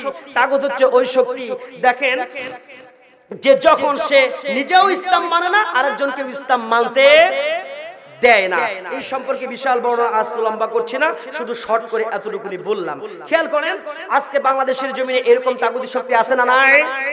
দেখো সুলতানা কামাল, তারপর রাশেদ খান মেনন, এদিকে আপনারা দেখেন একজন ব্যক্তি যে হচ্ছে যখন বাংলাদেশের জমিনে বলে মূর্তি না থাকলে মসজিদ থাকবে না, এইরকম কথা বাংলাদেশে যদি কেউ বলে, বলার এইরকম ক্ষমতা যদি ভারতের ময়দানে কারো আছে নাকি? কথা কন। ভারত যদি কেউ কয় যে মসজিদ থাকবে না তো তোর মন্দিরও থাকবে না, ও লাশ হয়ে পড়বে। কথা কন। তাহলে আসলে আমরা মুসলমান জাতি হলো সহিষ্ণু জাতি। আমরা মুসলিম জাতি কখনোই পর ধর্মকে আক্রমণাত্মক ভাবে আক্রমণ করে তাদেরকে ধ্বংস করার চেষ্টা করি নাই। কথা কয় না কেন? যদি তাই হতো তাহলে যখন নরেন্দ্র মোদী ভারতের সেই বাবরি মসজিদকে ভেঙে দিয়েছে, আমরা শক্তি ছিল এই বাংলাদেশের অসংখ্য মন্দিরকে ভেঙে তছনছ করে দিতে পারতাম। আমরা কি সেটা করেছি? আমরা সহনীয় পর্যায়ে থেকে ভালোবাসায় দেখিয়েছি, বরং এমনটা হয়েছে নির্বাচন পর্যন্ত পিছিয়ে দেওয়া হয়েছে এই বাংলাদেশের হিন্দুদের, যাদের পূজা মণ্ডপে সঠিকভাবে পূজা করার জন্য। শহীদ ভাই আছে, কথা কোন ঠিক কিনা? তাহলে আমরা হিন্দুদেরকে অনেকটা হৃদয় দিয়ে ভালোবাসি, তাদের ধর্ম তারা লাকুম দিনুকুম ওয়ালিয়া দিনের আমলটা আমরা করি। কথা কোন ঠিক কিনা? কিন্তু আজকে এই হিন্দুত্ববাদী উগ্রপন্থী সংগঠন এটা কখনোই চাচ্ছে না, আমাদের শেষ করে দিতে চাচ্ছে। এজন্য আমাদের সক্রিয় হওয়ার দরকার আছে না নাই? আপনাদের একটা ইন্টারন্যাশনাল এখন তথ্য দিতে হবে। খেয়াল করেন ভাই, আমি আগেই বলেছি গতানুগতিক ধারা আলোচনা করব না, গঠনমূলক তথ্যবহুল কিছু কথা বলবো। এই কথাগুলো জ্ঞানী মানুষের জন্য ভালো লাগবে, কিন্তু যারা মানে ওই শ্রেণীর লোক তাদের ভালো লাগবে না, কারণ আমার এই মাহফিলে অনেক শ্রেণীর লোকই আছে। একটু মনোযোগ দিয়ে শুনতে হবে, কষ্ট হচ্ছে আপনাদের? হিন্দুরা ওম শান্তি ওম করে পূজা করে করে তারা প্রতিষ্ঠিত করতে চাচ্ছে শান্তি। আচ্ছা বলেন তো, ওম শান্তি কয়েক যদি রক্ত বমিও করে ফেলে, এই দুনিয়া থেকে শান্তি আসা সম্ভব? শান্তি কখনো আসবে? আসবে না। শান্তির জন্য তামাম পৃথিবীতে যখন প্রথম বিশ্বযুদ্ধ হয়ে গেল, তখন তারা একটা গঠন করলো, League of Nation. League of নেশনকে গঠন করলো, ইউনাইটেড নেশন, সিন্টো, সিয়াটো, এরকম করে অসংখ্য সংগঠন তৈরি হলো। শান্তি পৃথিবীতে আসে নাই। 1920 সালে লিগ অব নেশন সর্বপ্রথম গঠন হয়েছে। 1939 সালে দ্বিতীয় বিশ্বযুদ্ধ হয়েছে। 6 বছর পর্যন্ত এই বিশ্বযুদ্ধে হাজার হাজার নয়, 2.5 লক্ষ থেকে 5 লক্ষ মানুষ নিহত হয়ে গেল। হিরোশিমা নাগাসাকিতে যখন বোম বাস্ট করা হলো, কথা বলেন ঠিক কিনা? জাপানের হিরোশিমা নাগাসাকিতে 2 দিনে প্রায় 5 লক্ষের অধিক যখন মানুষ পৃথিবী থেকে বিদায় হয়ে গেল, তখন গোটা পৃথিবীর টনক নড়ল যে এভাবে মানব সম্পদকে নষ্ট করা যাবে না। তারা গঠন করলো ইউএনও, ইউনাইটেড নেশন অর্গানাইজেশন, তার মানে হচ্ছে জাতিসংঘ। আছে না নাই? এই কথাগুলো সচেতন ভাবে শোনেন, জানতে হবে, বুঝতে হবে, তা না হলে আপনারা খুব পিছিয়ে পড়বেন, মুসলমান জাতি পিছিয়ে পড়বে। যখন তারা তৈরি করলো ইউনাইটেড নেশন অর্গানাইজেশন, যখন তৈরি করে এটা তৈরি করলো, আসলে এটা আমেরিকার হাতের পুতুল হয়ে গেল। যখন দেখবেন এই ইউনাইটেড নেশন যখন এইটা কার্যক্রম পরিচালিত হয়, যখন এটা রুলস গুলোকে ইসরায়েল ভেঙে ফেলে, ইচ্ছে মতো যা ইচ্ছা করে, তখন সেই আমেরিকার জর্জ ডব্লিউ বুশ বলেন, বারাক ওবামা বলেন, ডোনাল্ড ট্রাম্প বলেন, তখন চুপ করে বসে থাকে। তখন যেন বলতে চায় ওয়েট এন্ড সি, একটু দেখছি, চুপ করে থাকেন, আমি দেখছি, খতিয়ে দেখছি। কথা বলেন, আসে না নাই? এরপরে খেয়াল করে দেখেন, আর যখন ইরাক, ইরানের মুসলমানরা যখন প্রতিবাদ জানায়, তামাম পৃথিবীর যেই দেশে প্রতিবাদ জানাবে, তখন তারা এই প্রতিবাদ মুখর অবস্থা দেখে তখন বিভিন্ন দেশ থেকে ইহুদি নাস্তিকদের বাচ্চারা এক জায়গায় হয়ে মুসলমানদেরকে খতম করার জন্য আসতে চায়। কথা কোন ঠিক না? আমার ভাইরা, তাহলে এখান থেকে আপনারা কি বুঝতে পাচ্ছেন? যখন ইসরায়েল ইহুদি রাষ্ট্র, যখন আমরা দেখেছি ওয়াং সাং সুচি মুসলমানদেরকে মেরে ফেলে দিয়েছে, আমাদেরকে রক্তাক্ত করে দিয়েছে, মুসলমানদের শরীরের মাংসগুলো দিয়ে তারা কাবাব বানালো, মুসলমানদের রক্ত দিয়ে কেক বানালো, মুসলমানদের বাড়ি ঘর দাও দাও করে পুড়িয়ে দিল, তখন ইউএনও ইউনাইটেড নেশন ছিল, তারা চুপ করে বসে থেকে চুপ করে তামাশা দেখলো। বাংলাদেশে পাঠিয়ে দিয়েছে 10 লক্ষেরও অধিক। তখন তারা কি করলো, কয়েক কেজি বাতাসা, মানে কিছু ডাল, কিছু মুড়ি আর কিছু চাল এনে দেখাচ্ছে, কলিজা খেয়ে রক্ত ঝরিয়ে কাল্লা কেটে ফেলে দিয়ে এসে বলছে আমরা তোমাদের 2 কেজি চাল দিয়ে বলে তোমাদের পাশে আছি। কথা কয় না? এইটা অবস্থা দেখে বাংলাদেশের মানুষ খুশি, ওই দেশের মানুষ যে হুজুর আগে ডাল খেতে আমি 100 টাকা কেজি, এখন তো ডাল খাই আমরা 60 টাকা কেজি, বিদেশ থেকে ডাল এসে ডালের দাম কমে গেছে, ওরা ডাল খেয়ে সন্তুষ্ট হলো। কিন্তু আমার মুসলমান ভাইয়ের রক্ত যে ওরা খেয়ে ফেললো, এই রক্তের দাম বদলা নেওয়ার চেষ্টা করলো না। কথা কয় না? জোরে বলেন ঠিক কিনা আমার ভাইরা? তাহলে আজকে এই যে তামাম পৃথিবীতে এই রকম অবস্থা হয়ে যাচ্ছে, যখন দেখেন কাশ্মীরের মুসলমানদের উপরে নির্যাতন চালানো হচ্ছে, গরু জবাই করে মেরে ফেলে দেওয়া হচ্ছে, চীনের ইয়াঙ্গুন প্রদেশে, উরুগুয়ে প্রদেশের মুসলমানদের উপরে যখন নির্যাতন চালানো হচ্ছে, তখন তামাম পৃথিবীর বেঈমানরা কিছুই বলে না। ইউনাইটেড যখন Organisation of Islamic Conference OIC গঠন করলো, সৌদি আরব মুসলমান বিশ্বকে নিয়ে, তারাও কোনো কাজ করে না, তারাও তাদের মতো নিজেদের মতো চুপচাপ বসে আছে, নিজেরা মুসলমান মারামারি করে, সৌদি আরব ইয়েমেনের সাথে মারামারি করে। তাহলে এতক্ষণ পরে যেটা বুঝাতে চেয়েছি সেটা হলো এই, যখন মুসলমান তামাম পৃথিবীতে ঐক্য নাই, এক হয় নাই, ঐক্যজোট, ওয়াতাসিমু বিহাবলিল্লাহি জামিআ ওয়ালা তাফাররাকু, ঐক্যবদ্ধ হয়ে দ্বীনের কাজগুলো, ইসলামের কাজগুলো না করেছে, তখনই তারা বুঝতে পেরেছে এই মুসলমান তো সেই মুসলমান নেই, এটা আবু বকরের মতো ইমানদার নয়, ওমরের মতো নয়, হানজালার মতো তো ইসলাম প্রিয় নয়, এরা তো হয়ে গেছে আবু জেহেলের মতোই। অতএব এদেরকে এক ভাইকে মারলে আরেক ভাই চুপ থাকবে। কথা কোন ঠিক কিনা? এজন্য আমার ভাইয়েরা, আপনাদেরকে উদারতা আহ্বান জানাচ্ছি যে রাসূল করিম সাল্লাল্লাহু আলাইহি ওয়াসাল্লাম শুধু মসজিদে নামাজ পড়ে নাই, রাসূল সারা রাত যখন তাহাজ্জুদ করেছে, সকালবেলা উঠে তলোয়ার নিয়ে 17টা যুদ্ধের নেতৃত্ব দিয়েছে। তেমন করে সময় এসেছে তামাম পৃথিবীর বাতিলদের বিরুদ্ধে মুসলমানদের রুখে দাঁড়াতে হবে। বাতিলদের বিরুদ্ধে রুখে দাঁড়াতে যদি রক্ত দিতে প্রয়োজন হয়, কলিজা বিসর্জন দিতে হয়। বাংলাদেশের তাওহীদ জনতার পাবনা অঞ্চলের কোন কোন ভাইরাজি আবারও দেখতে যাই দোকানে হাত দেখিয়ে দেন।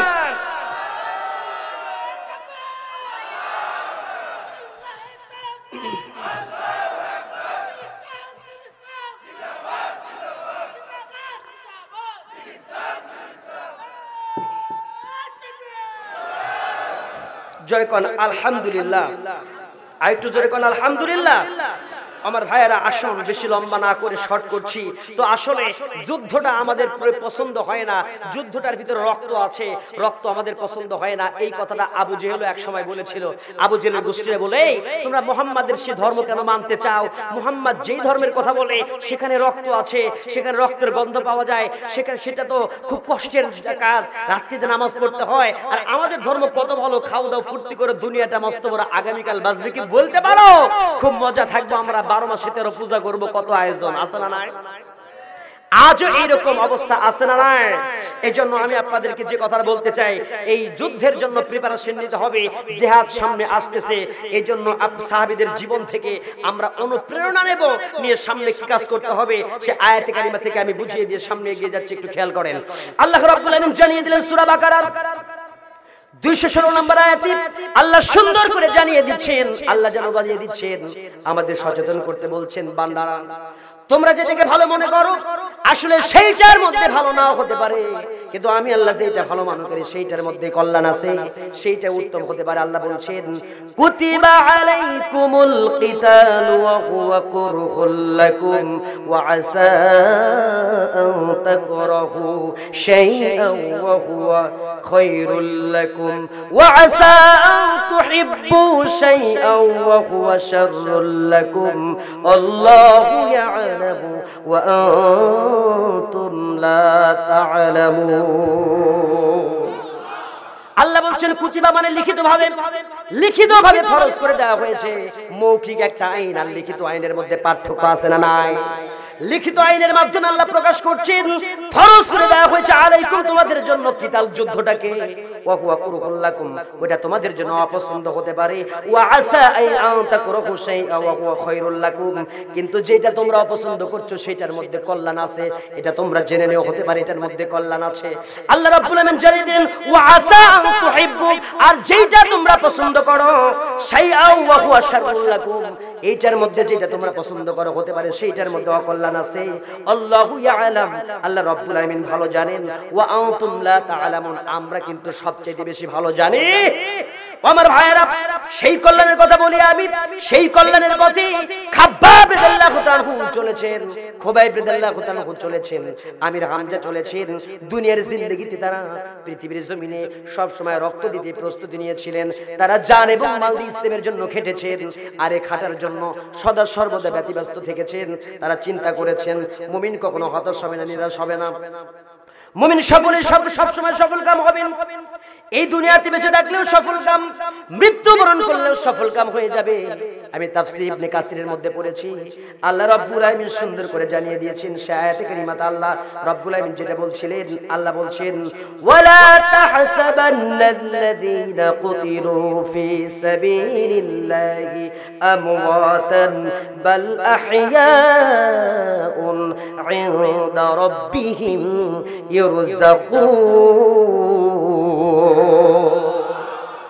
আল্লাহ রাব্বুল আলামিন জানিয়ে দিতেন ওয়ালা তাহসাবান্নাল্লাযীনা কুতিলু ফিস সাবিলিল্লাহি আমওয়াতান এই পৃথিবীর জিন্দেগিতে যারা দুনিয়া থেকে যারা শহীদ হয়ে মরণ হবে, শহীদ হয়ে যারা মরবে, খবরদার তাদেরকে মৃত বলো না, বাল আহইয়া অবশ্যই তারা জীবিত থাকে, ইনদা রাব্বিহিম ইরযাকুন আল্লাহ রাব্বুল আলামিন সেই মৃত শহীদদেরকে আল্লাহ রাব্বুল আলামিন দুনিয়া থেকে নিয়ে গিয়ে আখিরাতের জমিনে তাদেরকে খাবার দিয়ে দেন, বলেন রিজিক প্রাপ্ত করে দেন, বলেন সুবহানাল্লাহ। দুই ভাবে তারা জীবিত থাকতে পারে, খেয়াল করেন দুই ভাবে জীবিত থাকে কেমনে করে?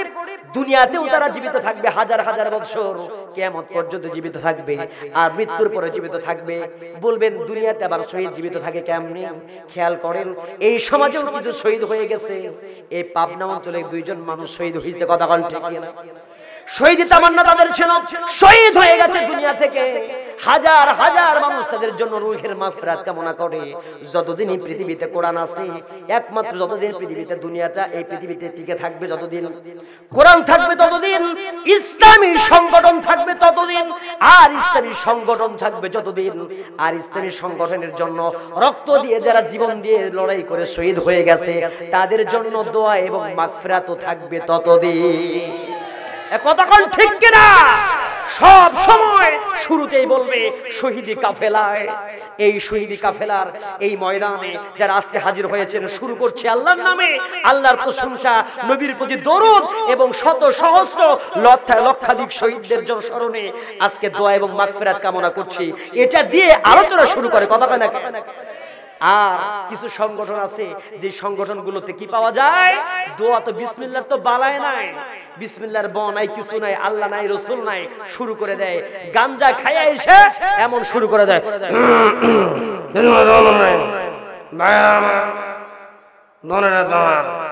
আছে না নাই? যাই কথার কথা, ভাইয়েরা আমার, বোনেরা আমার, কথা বলে এমন ভাবে বলে দেখলে বোঝা যায় যে ট্রাক লোড নেয় 16 টন, ইনি লোড নিয়েছে 32 টন। মানে পাপিয়া আপার কাছে মাঝে মাঝে যায় খায় আসছে, 2.5 লাখ টাকা বোঝেন না এক রাতে দেওয়া লাগে, আছে না নাই? আছে। তবে সবাই যে পাপিয়ার কাছে গেছে তাও তো না, ভালো আছে। কথা কোন ঠিক কিনা? আমি কি কোন দলের কথা কইছি?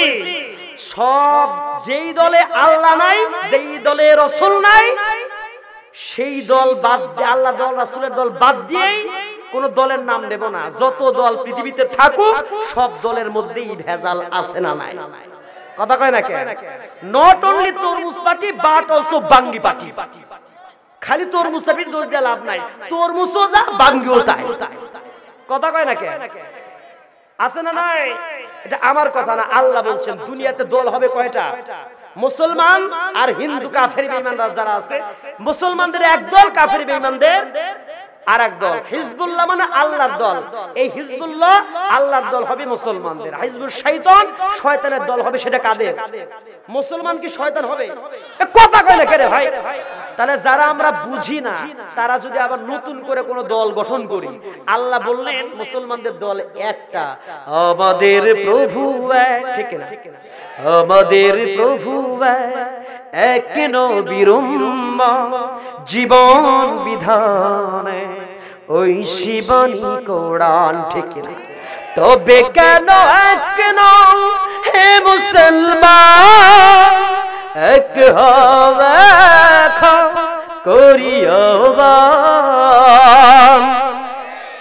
বাইতুল্লাহ মদিনা শরীফ, উহুদ পাহাড়, বদরের মাঠ, একটা তো জীবন, মরণ তো একবার, একটা তো জীবন, মরণ তো একবার, সকলের ধরে আছে একই স্থান।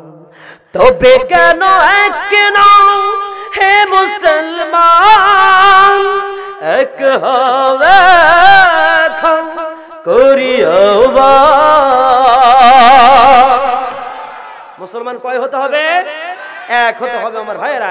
এক না হলে পরে এই মুসলমান কোনদিন পৃথিবীতে বিজয় লাভ করতে পারবে? হারানো সালতানাত ফিরে পাবে না। দেখেন, মুসলমান বিজয় যদি মরে যায় তার জন্য কেমন রিজেক্ট পাওয়া যাবে। তাফসিরে মাঝহারি, তাফসিরে ফি জিলালিল কোরআন, তাফসিরে তাফহিমুল কোরআন, যতগুলো তাফসির পড়বেন আপনি, তাফসিরে ইবনে কাসির থেকে উদ্ধৃতি দিচ্ছি। তাফসিরে ইবনে কাসির যখন শহীদদের ওয়ালা তাহসাবান্নাল্লাযিনা কুতিলু ফি সাবিলিল্লাহ বিআমওয়ালি বাল আহইয়াউন ইনদা রাব্বিহিম ইরযাকুন, এতে তাফসির পড়ছিলাম সুন্দর করে, সেখানে আমি পেয়ে গেছি। খেয়াল করে কি পাইছি? দুনিয়াতে যারা মারা যাবে, সাধারণ ব্যক্তির মৃত্যু আর শহীদ ব্যক্তির মৃত্যুর মধ্যে ফার ডিসটেন্স রয়ে গেছে। একজন সাধারণ ব্যক্তি মারা গেলে পরে দেখবেন যদি কোনো পাক্কা ইমানদার মারা যায়, শহীদ এবং ইমানদারের মধ্যে পার্থক্য হয়ে যাবে। ওই ইমানদার সুন্দর করে ঘুমিয়ে পড়বে, আর যখন ইসরাফিল আলাইহিস সালাতু ওয়াস সালাম ফু দেবেন তখন তার ঘুমটা ভেঙে যাবে। কথা কোন ঠিক কিনা? ঘুমটা ভেঙে গেলে পরে বলবে, আমার ঘুমটা কে ভাঙালো? এত অল্প সময়ের মাঝে কে এটা ভাঙিয়ে দিল আমার ঘুম ভেঙে দিল কেন? বলে, তুমি তো 1-2 ঘন্টা ঘুমাও নাই রে, আর 2-4-5 বছর ঘুমাও নাই, তুমি 1000 বছর তুমি অনেক সময় ঘুমিয়ে পড়েছো। এত সময় ঘুমিয়েছো যে সময়ের হিসাব তুমি বলতে পারবে না। তুমি ইমানদার টের পাও নাই, কিন্তু জাহান্নামের মধ্যে যারা থেকেছে তারা টের পেয়েছে। কতটা মাসে কত মাসে কত সময় যায়, কত ঘন্টা অতিবাহিত হয়েছে, প্রত্যেকটা সময় জাহান্নামের মধ্যে টের পাইছে। কথা কোন ঠিক না? তাহলে দেখেন ইমানদার যারা ঈমান নিয়ে মরে গেছে তারা ঘুমিয়ে যাবে, ইসরাফিল আলাইহিস সালাম ফুঁক দেওয়ার আগে ঘুম ভাগবে। এখন আসেন জাহান্নাম আর যারা জান্নাতে যাবে, যারা শহীদ হয়ে যাবে তাদের অবস্থা কি? শহীদ হওয়ার পরেই তাদের জন্য কি অবস্থা এটা পরে বলি, আর যারা জাহান্নামে যাবে কবরে যাওয়ার পরে তাদের কি অবস্থা এটা আগে বলি। শুনবেন না? শহীদেরটা পড়বে। দেখেন যেই ব্যক্তি দুনিয়া থেকে মরে গেছে, মরে যাওয়ার পরে যার জাহান্নাম হয়ে গেছে, মার রব্বুক ওমা দিনুক ওমান হাযার রজুল বলতে পারে নাই, তখন থেকেই কিন্তু তার আযাব শুরু। কথা বলেন শুরু কিনা? ওই ইসরাফিল আলাইহিস সালাম ফু দেওয়ার আগ পর্যন্ত আযাব হতেই থাকবে। কথা কয় না কেন? তার আযাব কি বন্ধ আছে?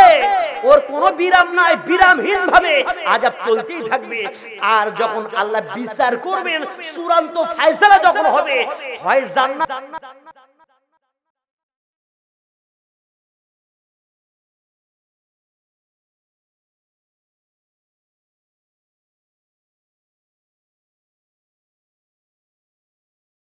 ও আমার ভাইরা, জান্নাত হলো 8টা নয় 1টা। জান্নাত কয়টা? কিন্তু জান্নাতের স্তর হয়ে গেছে 8টা। জান্নাতের স্তর রয়ে গেছে আদখুল নাইম ওয়া দারুস সালাম, দারুল কারা, দারুল মাকাম, এভাবে জান্নাতুল কথা কয় না কেন? জান্নাতুল ফেরদাউসের কথা আমরা জানি, সূরাটার নাম।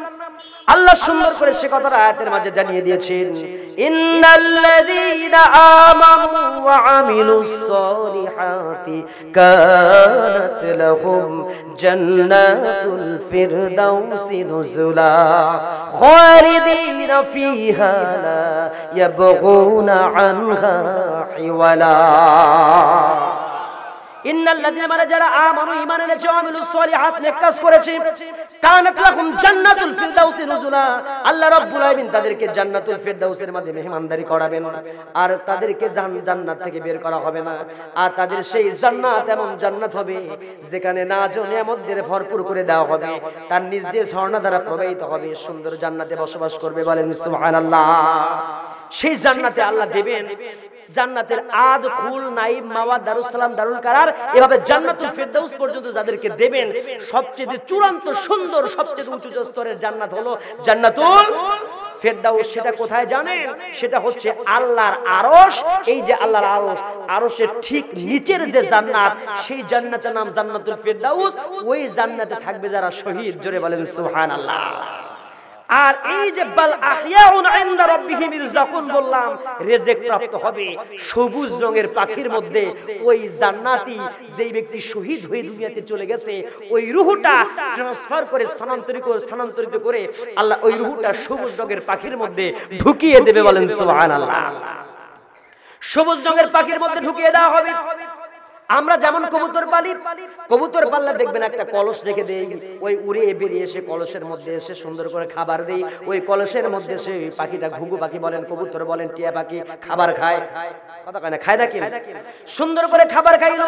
ঠিক তেমনি করে আল্লাহর আরশের সঙ্গে ঝুলন্ত থাকবে, সুন্দর করে এরকম কলসের মতো করে সুন্দর করে একটা পাখি এসে যেন বসতে পারে, এই বসার সুন্দর জায়গা করে দেবে আল্লাহ।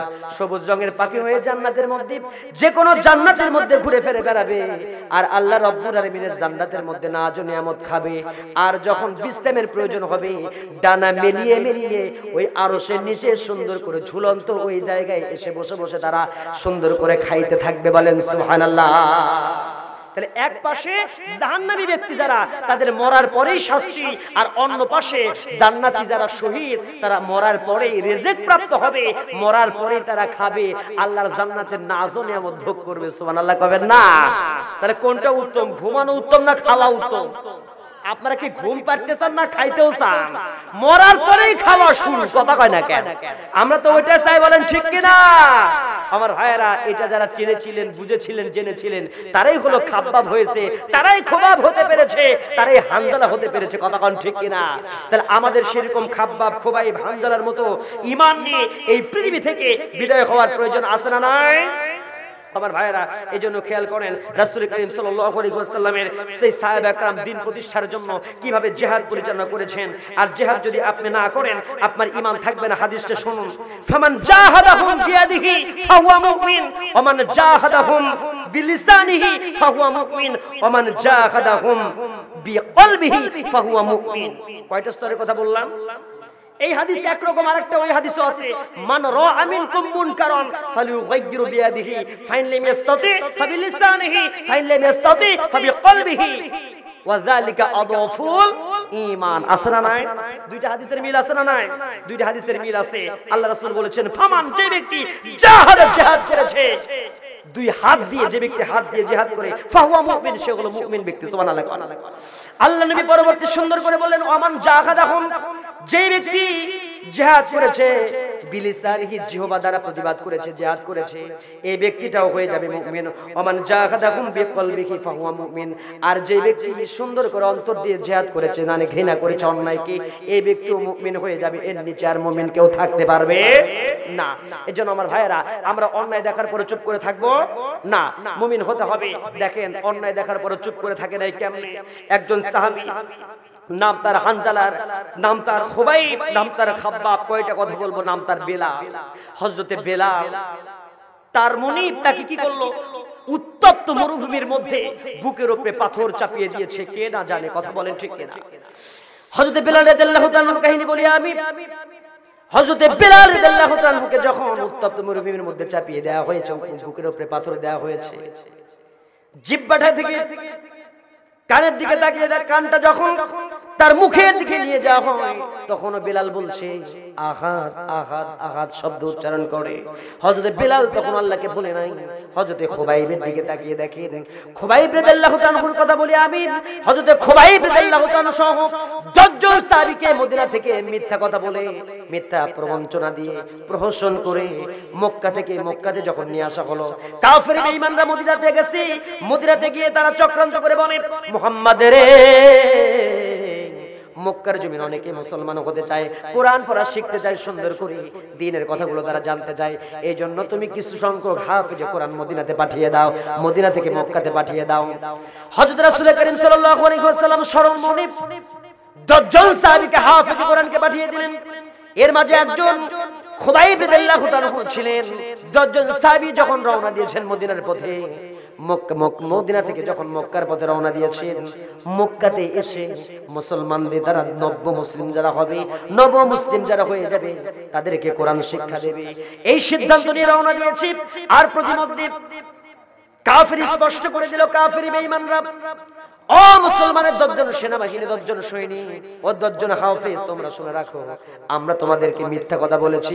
আসলে সত্য কথাটা হচ্ছে এইটা, এই দুনিয়াতে তোমাদেরকে আমি একটা সত্য কথা বলি, তোমরা হয় ঈমান ছাড়বে, না হলে এখানে তোমাদেরকে মৃত্যুবরণ করতে হবে। এই সময় 10 জন সাহাবীর 7 জন বীর বিক্রমে লড়াই করলো। লড়াই করে তারা ওখানে শহীদ হয়ে গেছে। 7 জন ব্যক্তি শহীদ হয়ে গেলেন, আর 3 জন ব্যক্তি সেই জায়গায় তারা প্রতিবাদ করলেন, তারা চুপ থাকলেন। ওই 3 জন ব্যক্তিকে নিয়ে আসা হয়েছে মদিনাতে থেকে মক্কাতে নিয়ে আসা হলো। 3 জনের মধ্যে একজন ছিলেন খুবাইব রাদিয়াল্লাহু তাআলা। খুবাইব রাদিয়াল্লাহু তাআলা যখন মক্কাতে আসলেন, মক্কায় আসার পরে খুবাইবকে যখন জেলের মধ্যে আটকানো হয়ে গেল, খুবাইবকে যখন আটকে দেওয়া হয়েছে, এবার খুবাইব রাদিয়াল্লাহু তাআলাকে বলছেন, খুবাইব রে, এখনো সময় আছে, তুই যদি ইসলাম ছেড়ে আসিস, তাহলে আমরা তোকে এই দ্বীনের পথ থেকে যদি ফিরে আনতে পারি, আমরা তোকে সুন্দর করে সম্মানজনক জায়গা দেব। খুবাইব রাদিয়াল্লাহু তাআলা বলেন, ও মক্কার কাফেররা, শুনে রাখো, আমি খুবাইব এমন ইমানদার, এমন পাক্কা ঈমান আমার জীবন চলে যেতে পারে, কিন্তু খুবাইব কালেমার পথ থেকে সরবে না। বলেন সুবহানাল্লাহ।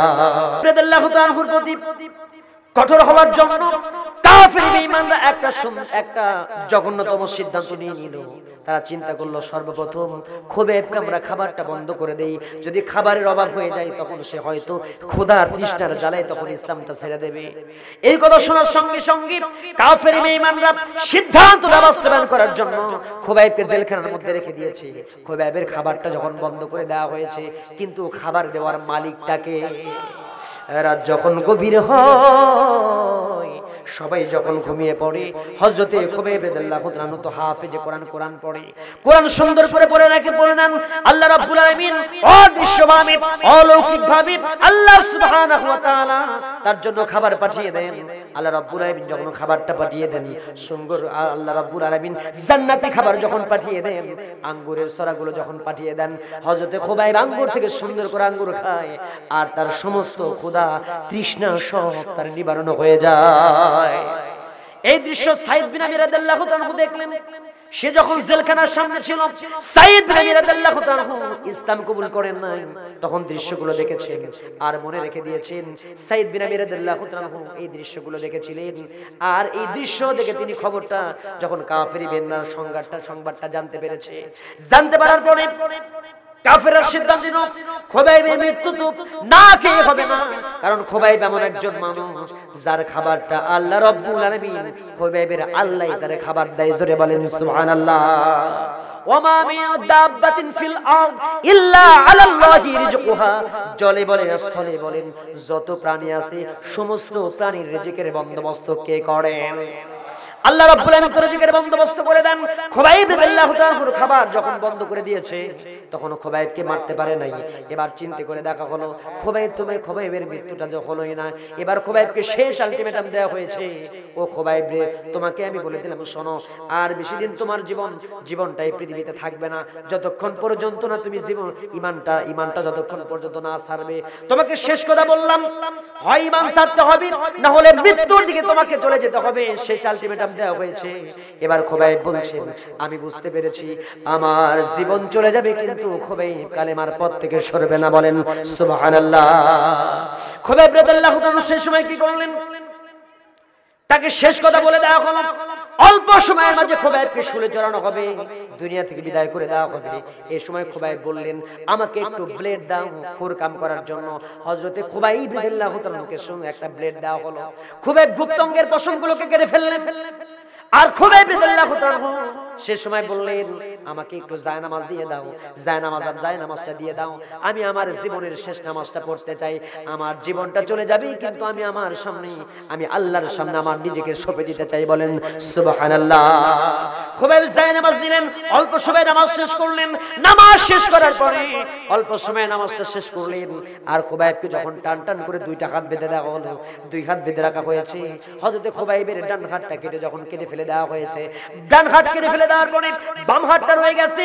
এইবার খুবাইবকে বলা হলো, ও খুবাইব, এখনো তোর বাম হাতটা আছে, এইবার যদি ইসলাম তুই ছেড়ে দেস তোর বাম হাতটা ঠিক থাকবে। এবার খুবাইব বলছে, আমার জীবন চলে যাবে, কিন্তু খুবাইব কালেমার পথ থেকে নড়বে না। জোরে বলেন সুবহানাল্লাহ।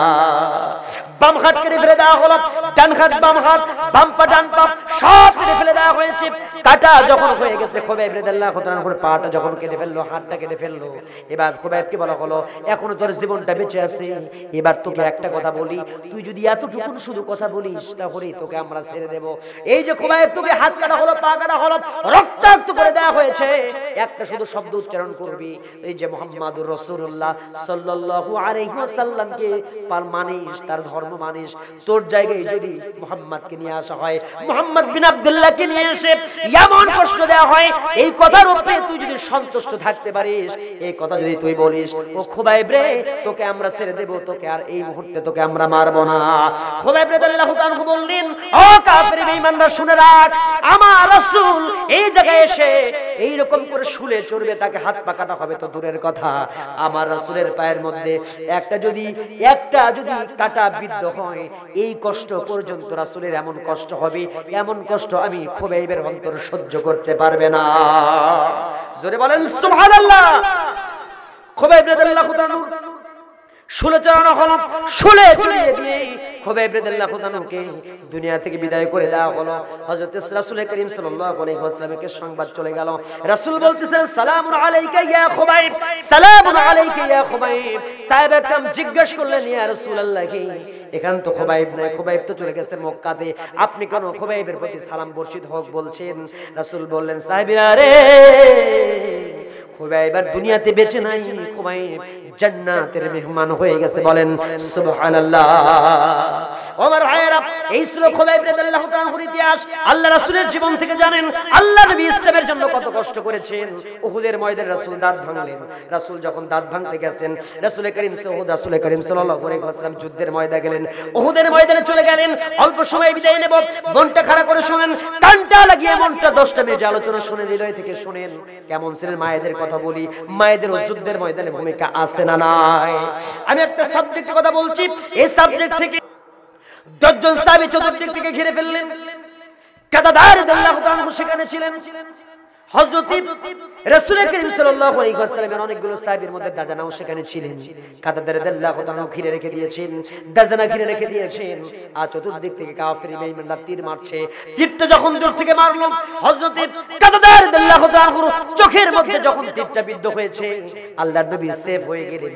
আর কাতাদার চোখের মধ্যে তীর বিদ্ধ হলো, চোখটা উপরে পড়েছে, হাতের মধ্যে চোখটা আসলো, আল্লাহর নবী থুতু মোবারক লাগিয়ে দিলেন। আর কাতাদার চোখের মধ্যে যখন চোখটা সুন্দর করে রেখে দিয়েছেন, কাতাদার চোখটা সুন্দর করে ভালো হয়ে গেছে। বলেন সুবহানাল্লাহ। দাজনা রাদিয়াল্লাহু তাআলা কি করা হলো? হযরত দাজনা রাদিয়াল্লাহু তাআলা নবীকে সেভ করার জন্য উহুদের যুদ্ধের ময়দানে একটা দুইটা তীর নয়, দাজনা যখন পিঠের মধ্যে তীর নিয়েছেন, রাসূলকে আগলে রেখেছিলেন। পিছন দিক থেকে যখন তীর মারা হচ্ছে, হযরত দাজনা পিঠটা এগিয়ে দেন, রাসূলকে বুকের মধ্যে জড়িয়ে নেন।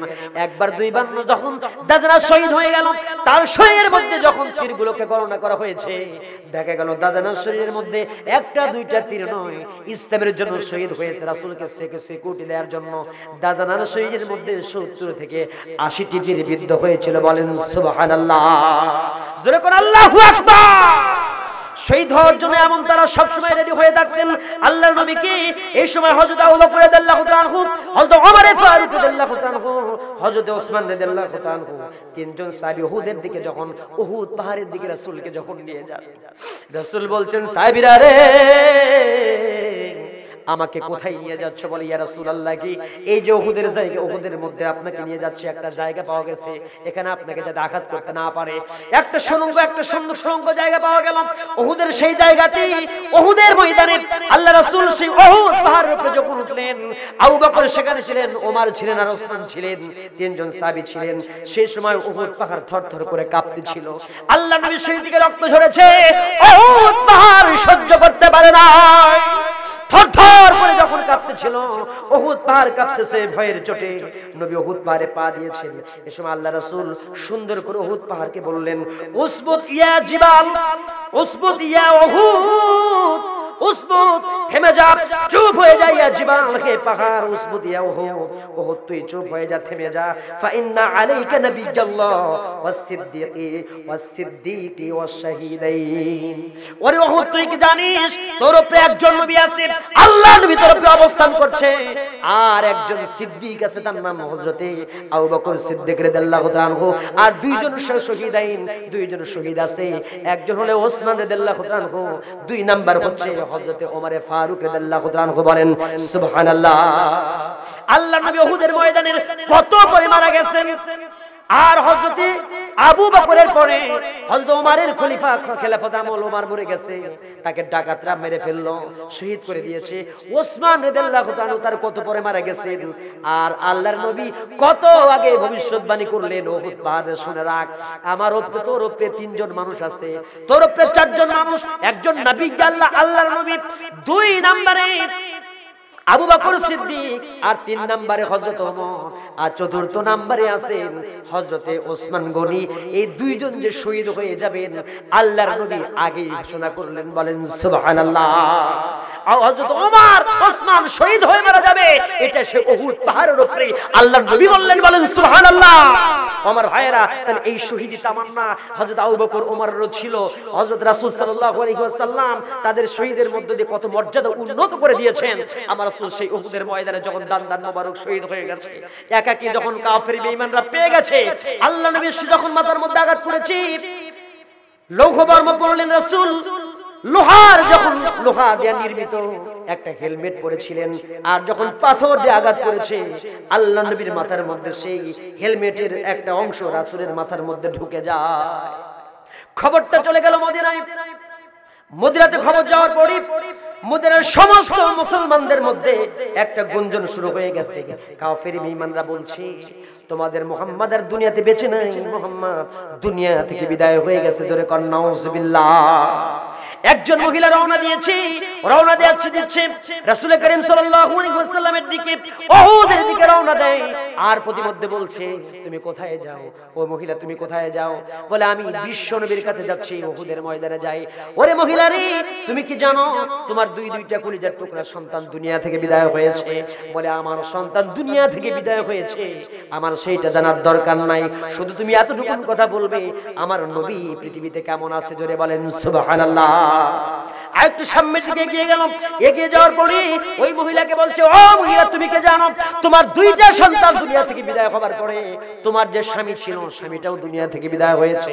এবার মহিলা বলছে আমার স্বামী চলে গেছে, আমার দুইটা কলিজার টুকরা সন্তান চলে গেছে, আমার মনে এতটুকু কোনো ব্যথা নাই, শুধু তুমি এতটুকু বলো সেটা শুনতে চাই নাই, স্বামী গেছে না সন্তান গেছে, আমি শুধু জানতে চাই আমার বিশ্ব নবী কেমন আছে।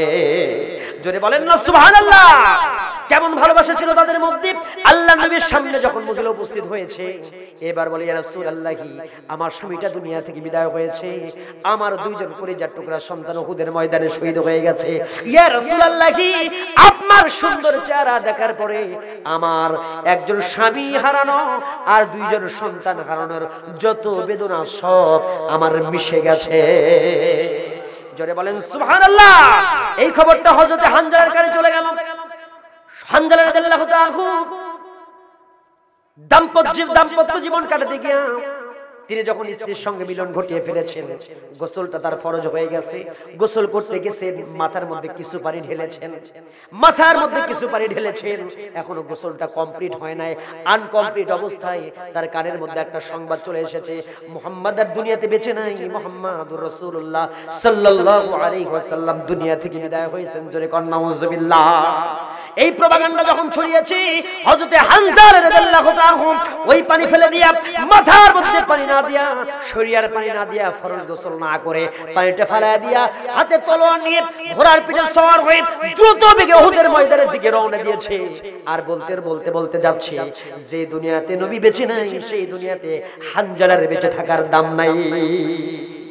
হযরত হানজালা রাদিয়াল্লাহু তাআলা যখন রওনা দিয়েছেন, বীর বিক্রমে লড়াই করলেন। ও কাফের বেঈমানরা, আমার নবীকে তোরা মেরে ফেলে দিয়েছিস, আমি আর তোদেরকে বাঁচিয়ে রাখবো না। হযরত হানজালা রাদিয়াল্লাহু তাআলা যখন দ্রুত বেগে ঘোড়ার উপরে উঠে যখন লড়াইয়ের ময়দানে চলে গেলেন, লড়াই করতে করতে একটা পর্যায়ে মেজা তলোয়ার যখন হানজালার শরীরের উপরে আঘাত হানলো, কাফের বেঈমানদের তলোয়ার, হানজালা যখন দুনিয়া থেকে বিদায় হয়ে গেছেন, হানজালা যখন শহীদ হয়ে গেলেন, এই শহীদদের মধ্যে উহুদের যুদ্ধে ৭০ জন শহীদ পাওয়া গেল। ৭০ জন শহীদের লাশ একত্রিত করা হয়। ৬৯ জনের লাশ একত্রিত হয়েছে, ৬৯ জনের লাশ পাওয়া গিয়েছে, কিন্তু একজনের লাশ পাওয়া যায় না। সমস্ত সাহাবীদের লাশ একত্রিত আছে, কিন্তু একজন সাহাবী বলছেন ইয়া রাসূলুল্লাহি হানজালা জিহাদের ময়দানে আসে নাই, হানজালা বাড়িতে ছিল যে কোনো কারণে, কিন্তু হানজালা রাদিয়াল্লাহু তাআলা আপনার শহীদি কথা শোনার সঙ্গে সঙ্গে চলে এসেছে। ইয়া রাসূলুল্লাহি হানজালার লাশটা কোথায়? হানজালা তো শহীদ হয়েছে, আমি দেখেছি হানজালা জিহাদের মধ্যে এসে শহীদ হয়ে গেছে, কিন্তু হানজালার লাশটা কোথায়?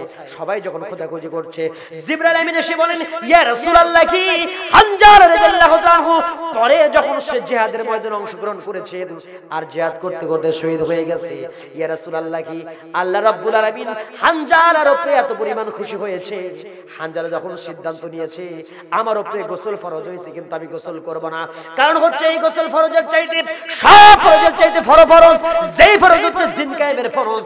দিন কায়েমের আন্দোলনে আল্লাহ নবী জিহাদের ময়দানে গিয়ে রক্তাক্ত হয়েছেন, উহুদের ময়দানে গিয়া দাঁত মোবারক শহীদ করেছেন, নবী যে জায়গায় শহীদ হয়ে গেছে এই খবর হানজালার কানের মধ্যে আসার সঙ্গে সঙ্গে হানজালা সিদ্ধান্ত নিয়েছে যে দুনিয়াতে নবী বেঁচে নাই সেই দুনিয়াতে আমি বেঁচে থাকার দরকার নাই, আমিও জিহাদের ময়দানে চলে যাব, যারা আমার নবীকে খতম করেছে তাদেরকে খতম করবে। জোরে কোন আল্লাহু আকবার। এই সিদ্ধান্ত নিয়ে সব ফরজের ফরজ, যখন দিন কায়েমের ফরজটাকে অগ্রাধিকার দিয়ে প্রায়োরিটি দিয়ে যখন হানজালা যখন উহুদের ময়দানে চলে এসেছে, জিহাদের ময়দানে যুদ্ধ করতে করতে শহীদ হয়ে গেছে, আল্লাহ রাব্বুল আলামিন হানজালা রাদিয়াল্লাহু তাআলাকে বড় ভালোবেসেছেন। আর হানজালার লাশটা দুনিয়াতে রাখেন নাই, আল্লাহ রাব্বুল আলামিন হানজালার লাশটা আসমানে নিয়ে গেছেন। হানজালা ফরজ গোসলের পরে ফরজ গোসল না করার কারণে, ওই অবস্থায় যে আসার কারণে আল্লাহ রাব্বুল আলামিন জান্নাতি পানি দিয়ে আল্লাহ সুন্দর করে হানজালার গোসল করে দিয়েছেন। এই জন্য এখনো লাশটা পৃথিবীতে আসে নাই, আসমান থেকে পৃথিবীর জমিনে চলে আসবে অল্প সময়ে, কিছুক্ষণের মধ্যে ফেরেশতারা হানজালার লাশটা যখন নিয়ে এসেছে, হানজালার মাথার দিকে তাকিয়ে দেখা গেল, রাসূলকে বলা হলো, ইয়া রাসূলুল্লাহ, আপনি হানজালার দিকে তাকিয়ে দেখেন, তার মাথা থেকে পানিগুলো এখনো টপ টপ করে জমিনের মধ্যে পড়তেছে। জোরে কোন সুবহানাল্লাহ। আমার ভাইরা, এইটা হলো শহীদদের ইতিহাস। এই ইতিহাস থেকে আমাদেরকে শিক্ষা নিতে হবে। আমরা যদি হানজালার মতো জীবন চরিত করতে পারি, জীবনটা হানজালার মতো দিয়ে দিতে পারি, খাব্বাব খুবাইব রাদিয়াল্লাহু তাআলা যেমন সব ফরজের বড় ফরজ দিন কায়েমের জন্য রক্ত দিয়ে শহীদ হওয়ার প্রিপারেশন নিতেন সব সময়, হানজালা ফরজ গোসল বাদ দিয়ে জিহাদের ময়দানে চলে আসলেন। আমির হামজা রাদিয়াল্লাহু তাআলা কলিজা পর্যন্ত ইসলামের জন্য বিসর্জন দিলেন। তেমনি করে পাবনা অঞ্চলের কোন কোন ভাই আছে, আবার যদি নতুন উহুদের ময়দানে দাঁত ভাঙতে হয়, আমির হামজার মতো কলিজা দিতে হয়, কে কে দিতে রাজি আছে ইসলামের জন্য? দোকান হাত দেখিয়ে দাও।